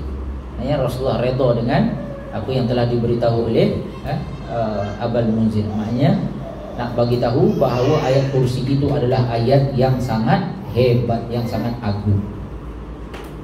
Kalau kita berada dalam kesusahan, baca ayat ini. Kalau kita berada dalam keadaan gelisah, baca ayat ini. Kalau kita ada hajat kan, nak solat hajat, baca ayat ini. Kerana ini adalah ayat yang paling agung, kerana menceritakan tentang kebesaran dan keagungan Allah Subhanahu wa ta'ala. Seterusnya, fadail awakhir suratil Baqarah. Saya ambil mana yang saya lupa lah. Fadilat hujung surah Al-Baqarah.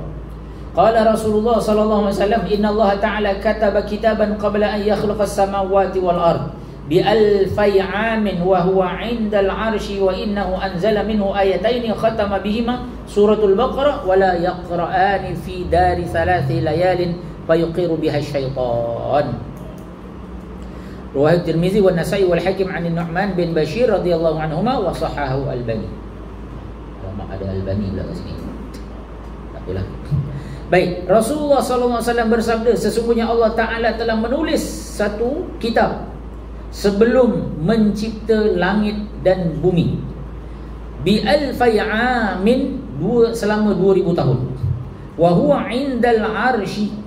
Ya, dan dia berada di arasy. Wa innahu anzala minhu ayatain. Maknanya kitab itu berada di arasy dan anzala minhu ayatain. Lalu diturunkan dua ayat. Khutima bihima suratul Baqarah, menjadi penutup dua surah ini, surah Al-Baqarah, wala yaqra'ani, dan tidaklah dibaca pada suatu rumah selama 3 malam, ya. Fayuqiru biha syaitan, yang mana kalau dibaca ni syaitan takkan duduk. Maknanya ayat ni kalau dibaca dekat satu rumah selama 3 malam, syaitan takkan duduk kat rumah tu. Iaitu hujung surah Al-Baqarah. Ingatkan ayat dia. Dua ayat yang terakhir surah Al-Baqarah ada dalam Al-Ma'surah. Jadi amalkan. Kalau kita baca ni, insya-Allah syaitan tidak akan duduk. Ini saya nak pesan kepada orang perempuan terutamanya. Ya, kalau orang lelaki tak ada masalah. Orang lelaki dia 5 waktu tak pernah putus. Boleh baca Al-Quran, tak pernah ada muzul. Tapi wanita Allah uji kadang-kadang tak boleh solat. Allah uji tak boleh nak baca Al-Quran, tak boleh nak beribadah. Tapi jangan jadikan alasan untuk kita tidak beribadah, kerana boleh lagi nak berzikir. Boleh baca ayat Al-Quran sebagai pelindung, bukan nak baca Quran tapi nak berzikir. Baik. Dan terutamanya orang perempuan. Saya nak ingatkan, kalau yang laki, ingatkan juga kepada isteri, pada anak-anak perempuan, terutamanya ketika saat haid, saat datang bulan. Kita tahu bahawa di antara tempat-tempat yang disukai dan menjadi tempat tinggal syaitan adalah tandas. Yang pertama. Yang kedua, di antara makanan yang menjadi makanan syaitan selain daripada najis adalah darah. Jadi dua benda ni, satu tandas, yang kedua darah. Baik. Biasanya orang perempuan bila datang bulan, hendaklah sentiasa menjaga kebersihan. Terutamanya apabila meninggalkan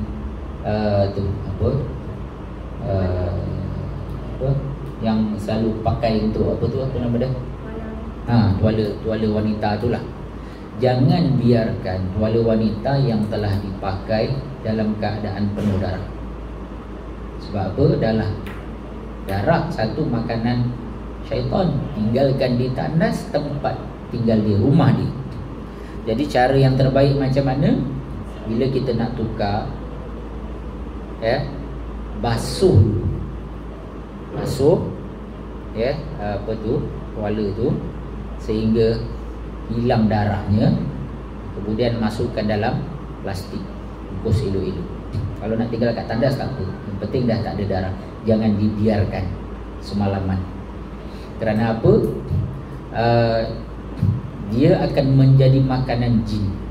Sebab tu kadang-kadang ada setengah orang perempuan, bila darah tu dah jadi kebiasaan makanan jin. Jin ni bila dia rasa sedap, sebab itu makanan dia akan rasa sedap, macam kita makan KFC lah, macam kita makan McD lah, kadang-kadang bila sedap nak pergi je. Jadi jin ni bila dia rasa sedap, apa berlaku bila orang tu dah tak keluar darah? Kadang-kadang malam tu, kadang-kadang bila bangun kita tengok ada tumpuk-tumpuk macam kena kesan gigit. Sebab jin tu dah rasa sedap. Jadi kena berhati-hati, jangan sampai akhirnya jin tu rasa seronok dengan darah kita, terutama orang perempuan. Dan sebab itu kadang-kadang mudah kena gangguan. mudah kena gangguan sebab kita tak jaga kebersihan. Jadi pesan elok-elok pada isteri, pada anak-anak dan untuk diri kita sendiri, terutamanya orang perempuan, jaga kebersihan. Jangan biarkan darah itu berada dekat tandas tu. Jangan biarkan sekali itu sebab akan jadi makanan kepada jin dan syaitan tu tempat dia. Jin ni memang kerja dia memang suka untuk ganggu manusia. Yang kerja dia untuk ganggu manusia, dia akan gunakanlah macam-macam cara. Kadang-kadang dia ganggu dengan menggoda kita untuk lupa kepada Allah, ganggu kita untuk derhaka kepada Allah. Yang kedua, cara dia ganggu apa? Dia masuk dalam badan kita, dia rasuk kita, dan kadang ketiga melalui sihir yang dihantar oleh orang lain yang dengki kepada kita. Jadi kena berhati-hati. Saya pernah dengar satu kuliah disampaikan oleh ustaz siapa tu yang takaful tu, siapa? Dia nak murid kepada Ustaz Harudin. Dia kata dia pernah ubat satu kes budak perempuan muda lagi, bujang lagi. Dia cerita masuk hospital. Penyakit dia apa? Dia punya kemaluan bengkak. Pergi hospital, cek doktor tak boleh buat apa, sampai berhabis ribu lah. Akhirnya dia cuba rawatan Islam. Bila pergi merawat, ustaz yang rawat tu dia tanya, adik muda lagi, umur dalam belasan tahun, baru SPM waktu tu katanya. Dia kata, adik pernah tak buat satu benda yang pelik? Rupanya budak ni baru cerita. Dia kata pernah satu hari dia nak pergi pasar. Dia pergi pasar, daripada rumah nak pergi pasar tu dia jalan kaki je. Jadi bila balik pasar tu dia tiba-tiba rasa tak tahan nak buang air, dan dia singgah satu rumah kosong. So dia anggap rumah tu tak ada orang, dia pergi buang air kat situ. Jadi start daripada tu lah, tak berapa lama lepas tu dia kena penyakit tu. Jadi kita kena ingat rumah yang tidak ditinggal, rumah kosong, masuklah. Kalau orang lelaki pergi hutan ni, antara tempat-tempat tinggal jin. Tempat tinggal jin apa? Tandas. Lepas tu rumah yang ditinggalkan, kemudian dalam hutan, dekat laut, dekat bukit Gunung Ganang, itu tempat tinggal jin. Termasuklah rumah kosong. Jadi kalau rumah kosong ni, berhati-hati. Kerana apa? Dia merupakan tempat tinggal jin. Jin akan duduk situ sebab dia tengok tak ada orang. Hutan pun sama. Dan bagi orang yang biasa suka pergi ke hutan, sebab tu kalau waktu azan, walaupun tak ada orang, digalakkan untuk azan. Sebab apa? Kerana saat kita azan, Nabi SAW sebut, syaitan akan lari terkentut-kentut apabila mendengar laungan azan. Jadi kalau kita pergi ke hutan ke pergi ke laut, kalau kita nak sembahyang, seeloknya kita azan dan kita iqamah. Syaitan akan lari. Tapi dia akan datang balik lepas tu, bila dah tak tengah azan, Ataupun kalau kita berzikir baca Quran, syaitannya akan lari, dia takkan kacau kita. Sebab tu kalau masuk hutan ke, pergi laut ke, jangan sombong. Jangan sombong kita cakap macam-macam sebab ada orang lain kat situ. Syaitan ni dia akan, kalau kita sombong dia akan ganggu kita. Tapi kita berdoa kepada Allah Subhanahu Wa Taala, moga-moga tidak diganggu. Baik. Jadi ini kelebihan surah Al-Baqarah, 2 ayat terakhir surah Al-Baqarah. Baik. Seterusnya Suratul Ikhlas wal Mu'awwizatani. Surah Al-Ikhlas dan juga Al-Mu'awwizatani. Apa dia Al-Mu'awwizatani? Qul a'udzu birabbil falaq dengan Qul a'udzu birabbin nas. Ini dipanggil 2 Al-Mu'awwizatan. Al-Mu'awwizatan maknanya apa? 2 surah pelindung, 2 ayat pelindung. Kalau kita nak tidur, jangan tinggal 2 ayat ini, 2 surah ini. Sebab apa? Dia surah yang nak kita minta perlindungan kepada Allah, sama ada daripada kejahatan fizikal yang kita nampak dengan kejahatan yang kita tak nampak, iaitu benda-benda gaib. Yang fizikal ni macam mana? Kita takut pencuri masuk, kita takut orang nak kacau kita, Yang tak nampak apa dia? Daripada gangguan syaitan, sihir dan seumpamanya, dan kegelapan malam. Sebab malam ni adalah dia masa orang tidur malam ni. Tapi Bila dia jadi masa orang tidur, dan orang nak buat jahat, biasanya dia akan buat jahat waktu malam. Dia akan pilih malam. Sebab apa? Dia tahu malam orang tidur. Tapi sekarang ni tak ada dah tuan-tuan. Hari tu dekat sebelah rumah saya ni taman. Pencuri tu punya confident. Dia pergi buka pintu pagar. Jiran-jiran lalu. Ya, dia duk ingat orang tu panggil kontraktor suruh betulkan pagar. Lepas tu angkut barang-barang apa semua. Bila dah balik, dia tengok tuan rumah, tengok barang semua habis licin. Bila tanya jiran-jiran, kau tak nampak ke? Aku nampak. Tapi aku ingatkan kontraktor, kau panggil kontraktor suruh betulkan rumah. Maknanya orang nak buat jahat sekarang ni belum tentu waktu malam, waktu siang pun dia boleh buat kerja. Insya-Allah. Habis rumah je. Perabot-perabot, barang-barang semua hilang. Jadi maknanya ini surah untuk kita mohon perlindungan kepada Allah. Daripada Abdullah bin Habib berkata, kharajna fi lailati matarin wa zulmatin syadidatin natlubu an-nabiy sallallahu alaihi wasallam yusalli lana fa adraknahu faqala. Daripada Abdullah bin Habib, dia berkata, kami telah keluar pada waktu malam, hujan dan gelap yang bersangatan. Kami minta Nabi sallallahu alaihi wasallam untuk solat untuk kami, lalu kami menemui Nabi sallallahu alaihi wasallam. Faqal, Nabi berkata, qul falam aqul syai'an. Nabi kata cakaplah. Aku tidak berkata sesuatu. Summa qal qul, Nabi kata lagi, cakaplah. Falam aqul syai'an. Aku tidak mengatakan apa-apa. Summa qal, lalu Nabi berkata, qul faqultu ya Rasulullah. Aku berkata, ya Rasulullah, ma aqul, apa yang aku nak cakap? Qal qul huwallahu ahad wal mu'awwidhataini hina tumsi wa hina tusbih 3 marrat takfika min kulli syai'. Lalu Nabi ajar, sebutlah qul huwallahu ahad. Maknanya Nabi suruh baca suratul Ikhlas dan al mu'awwidhataini, baca 2 surah a'udzubillah. Qul a'udzu birabbil falaq dengan qul a'udzu birabbin nas pada waktu petang dan pada waktu pagi sebanyak 3 kali. Takfika min kulli syai', cukup untuk kamu daripada segala sesuatu, iaitu segala sesuatu kejahatan dan keburukan. Jadi ini ayat untuk kita tolak segala keburukan. Hadis riwayat Abu Daud, Tirmizi dan Nasa'i dengan sanadnya hasan.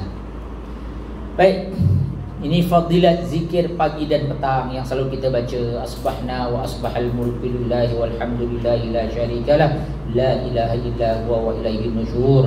Asbahna ala fitratil Islam wa kalimatil ikhlas wa ala dini nabiyina Muhammadin sallallahu alaihi wasallam ila akhirih. Baik, adakah bacaan-bacaan ni saja-saja kita baca? Tak, ada sandarannya daripada Nabi sallallahu alaihi wasallam. Baik.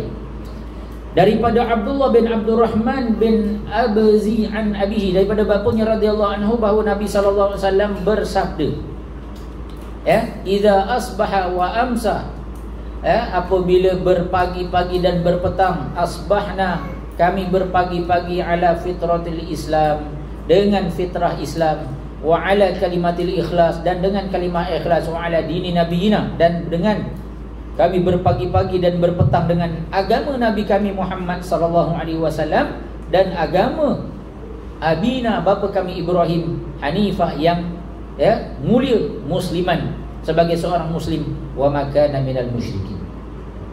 Maknanya pagi-pagi dan petang-petang kita nak iktiraf, kita nak mengaku bahawa kita nak jadi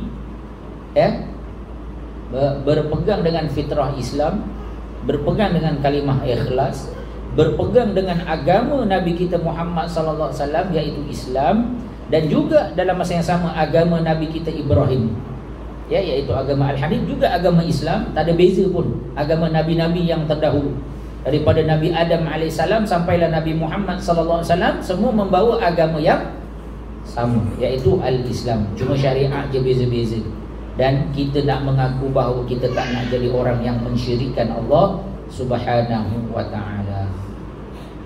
Kita kalau dekat setengah sekolah, kalau hari Isnin selalu buat perhimpunan. Salah satu di antara aktiviti wajib bila perhimpunan kita buat apa, tuan-tuan? kita akan buat ikrar. Bila ikrar kita baca apa?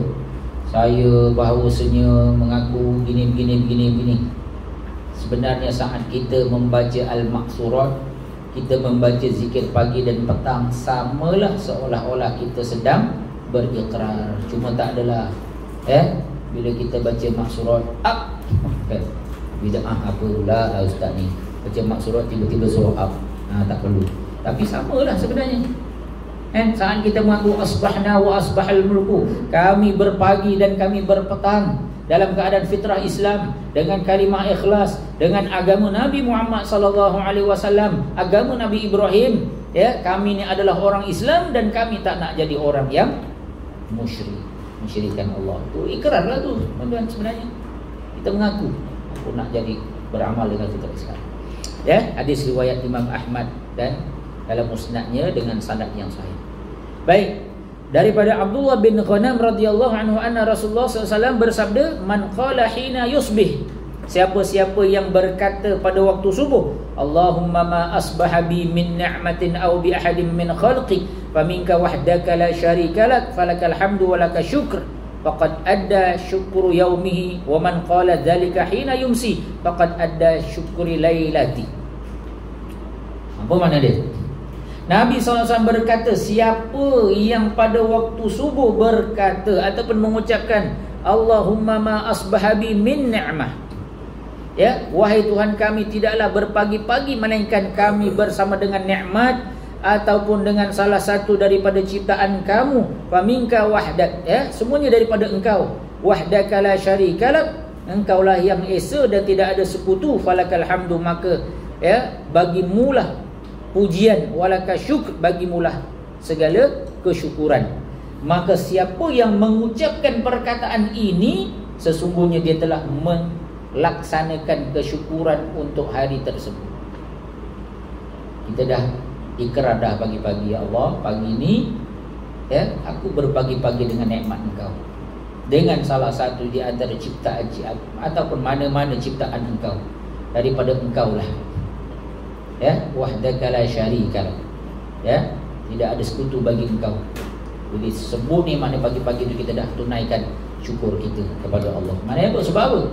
Awal-awal kita dah declare, ya Allah, apa juga nikmat, apa juga ciptaan pagi-pagi ni yang aku dapat, semua daripada engkau ya Allah. Kita dah declare awal-awal.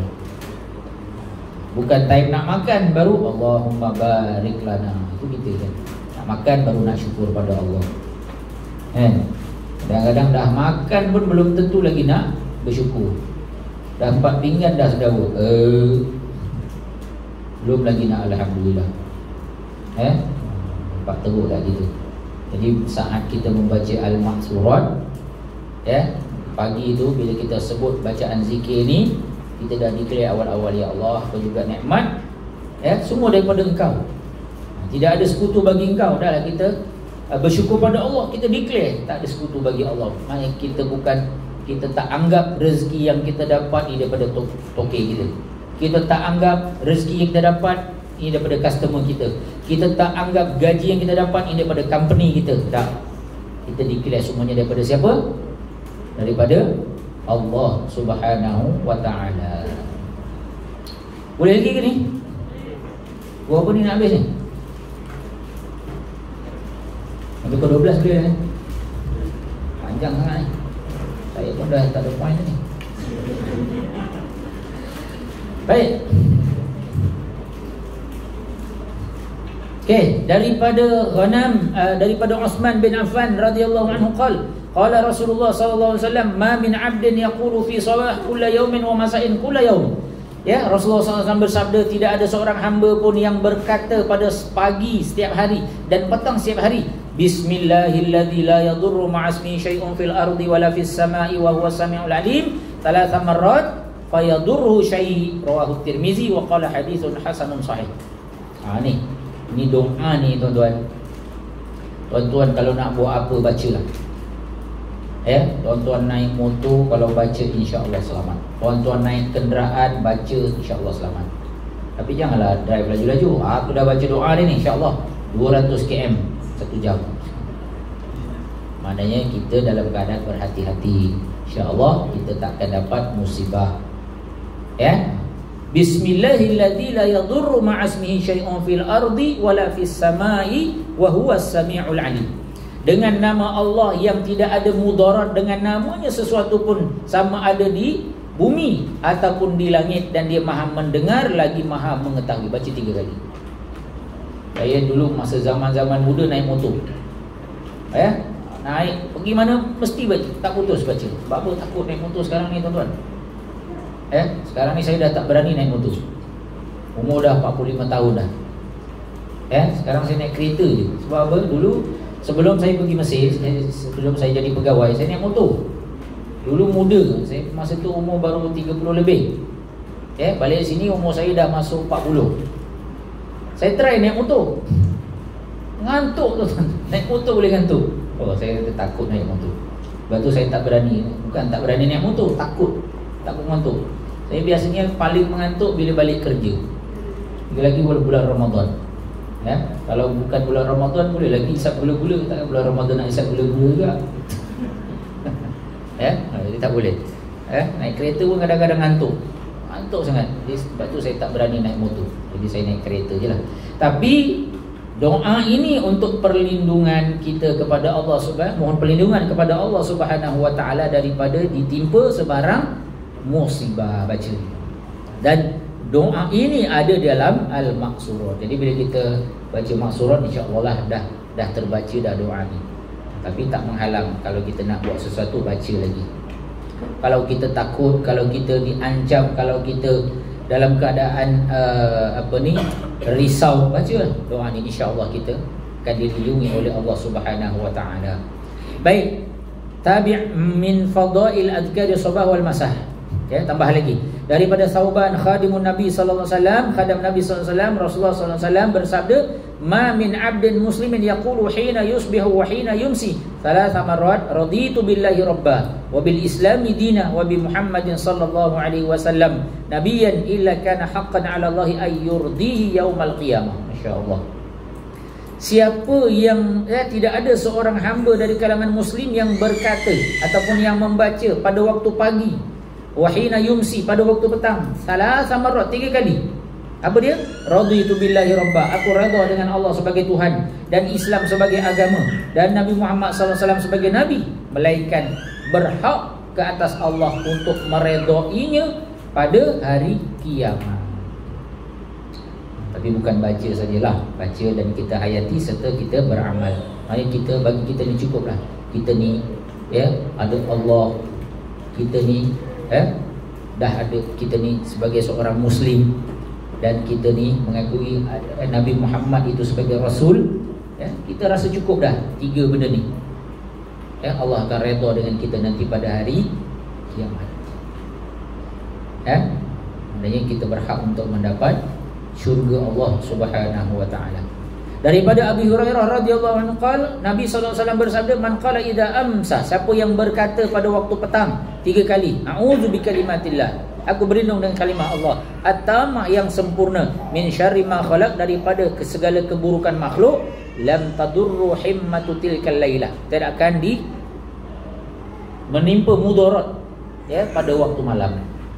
Siapa baca petang doa ni, a'udzu bikalimatillahi tamma min syarri ma khalaq, lam tadurruhu himmatu tilkal lailah, dia tak akan ditimpa keburukan pada waktu malam. Bacalah doa ni. Hadis riwayat Imam Ahmad, Tirmizi dengan sanad yang sahih. Wal himmah sammu dawati sumum kal aqrab wal hiyya wa nahwihima. Okey. Himmah ni apa? Bisa, binatang-binatang yang berbisa. Dia takkan kena binatang bisa. Kal aqrab, aqrab ni apa? Kala jengking. Wal hiyah ulah, wa nahwihima, dan seumpamanya. Jadi takkan digigit lah. Ustaz, nyamuk gigit juga. Itu bukan binatang berbisa ya. Nyamuk bukan binatang berbisa. Kalau digigit pun dia tak kena penyakit lah, macam Aedes ke semua kan. Itu bahaya tu. Kena gigit nyamuk tu kira biasalah, tak ada apa. Wa an Abdurrahman, daripada Abi Bakrah annahu qala, dia berkata, qala li abihi, dia berkata kepada Abi, bapanya, ya abati, wahai bapaku, ini asma'uka tad'u kulla ghadat, aku mendengar engkau berdoa pada waktu petang. Allahumma afini fi badani, ya Allah, ya, sehatkanlah aku pada tubuhku. Allahumma afini fi sam'i, ya Allah, sehatkanlah aku pada pendengaranku. Allahumma afini fi basari, ya Allah, sehatkanlah aku pada pandanganku. La ilaha illa anta, tidak ada Tuhan selain engkau. Tu'iduha thalatha hina tusbihu wa thalatha hina tumsi. Dia kamu mengulangi 3 kali pada pagi dan 3 kali pada petang. Wa taqul, dan kamu berkata, Allahumma inni a'udzubika, aku berlindung kepada engkau daripada kekufuran dan kefakiran, dan aku berlindung kepada engkau daripada azab kubur. La ilaha illa anta, tidak ada Tuhan melainkan engkau. Tu'iduha hina tusbih, dia ulang pada pagi 3 kali dan 3 kali pada petang. Qala na'am, lalu bapanya berkata, ya. Ya bunayya, wahai anakku, sesungguhnya aku mendengar Nabi SAW berdoa dengan doa-doa tersebut, maka aku suka untuk mengikut sunnah-sunnahnya. Maknanya ini doa yang ada dekat maksurah juga kan, ya, maka ini sunnah Nabi SAW. Dan yang terakhir, kelebihan Sayyidul Istighfar. Ini juga salah satu doa yang ada dalam Al-Maqsurat, iaitu dinamakan sebagai Sayyidul Istighfar, ya, penghulu kepada segala istighfar. Apa dia? Daripada Syaddad bin Aus radhiyallahu anhu, daripada Nabi SAW, dia berkata, Sayyidul Istighfar, penghulu kepada istighfar, hendaklah seorang hamba itu berkata, Allahumma anta rabbi, wahai Tuhan, engkaulah Tuhanku. Wahai Allah, ya Allah, engkaulah Tuhanku. La ilaha illa anta, tidak ada Tuhan melainkan engkau. Khalaqtani wa ana abduka, engkau telah menciptakan kami dan aku adalah hamba-Mu. Wa ana ala ahdik, aku memegang janji-janjiku kepadamu. Wa wa'dik, ya, dan ahdik ni maknanya janjilah, wa wa'dik sama juga. Mastata'atu, dan aku berjanji untuk mengikutinya semampu aku. A'udzubika min syarri ma sana'tu, aku berlindung dengan engkau daripada segala keburukan yang aku lakukan. Abu'u laka bi ni'matika alayya, aku bersyukur di atas segala nikmat yang engkau berikan kepadaku. Wa abu'u bi dzambi, dan aku berlindung dengan dosa-dosaku, dan ampunkanlah aku.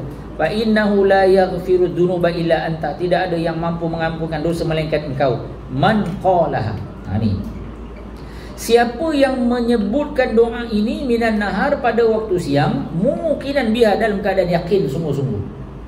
Dia baca dan dia yakin. Famata min yaumihi qabla an yumsi, dan dia mati pada hari tersebut, ya, dia baca pada waktu siang dan mati sebelum waktu petang atau malam. Fahuwa min ahlil jannah. Dia baca ni memang dia baca sungguh-sungguh, nak minta ampun pada Allah Subhanahu Wa Taala, nak bertaubat kepada Allah, Allah akan ampunkan dosa-dosanya dan dia akan masuk syurga, masya-Allah. Ya, wa man qala min al-laili, siapa yang baca pada waktu malam, wa huwa muqinun, dalam keadaan dia yakin sungguh-sungguh, famata qabla an yusbih, dan dia mati sebelum waktu subuh, fahuwa min ahlil jannah, dia juga dari kalangan ahli syurga. Hadis riwayat Al-Bukhari. Ya, maknanya bila dia dah baca, dia yakin dan dia beramal lah. Tak ada dia buat dosa pada malam tu, insya-Allah besoknya kalau dia mati dalam keadaan beriman dan dia menjadi ahli syurga. Itu juga dia baca waktu siang, ya, dan dia yakin, dia berpegang dan dia beramal. Dia tak nak syirikkan Allah, dia nak taat sungguh-sungguh pada Allah, dia minta ampun sungguh-sungguh pada Allah, maka dia akan jadi ahli syurga. Jadi zikir-zikir ini tuan-tuan bukan hanya sekadar kita nak lafaz dengan lidah kita, tapi kita nak pegang, kita nak yakin dan kita nak beramal dengan zikir-zikir ini. Kerana setiap zikir ni dia ada tuntutan dia. Zikir ni bukan hanya kita nak sebut, tapi ada tuntutan. Sebagaimana kalimah syahadah, dia ada tuntutan. La ilaha illallah, tidak ada Tuhan selain Allah. Ya, ilah ni bukan hanya Tuhan saja. Tidak ada agama, tidak ada pemikiran, tidak ada ideologi, tidak ada apa lagi?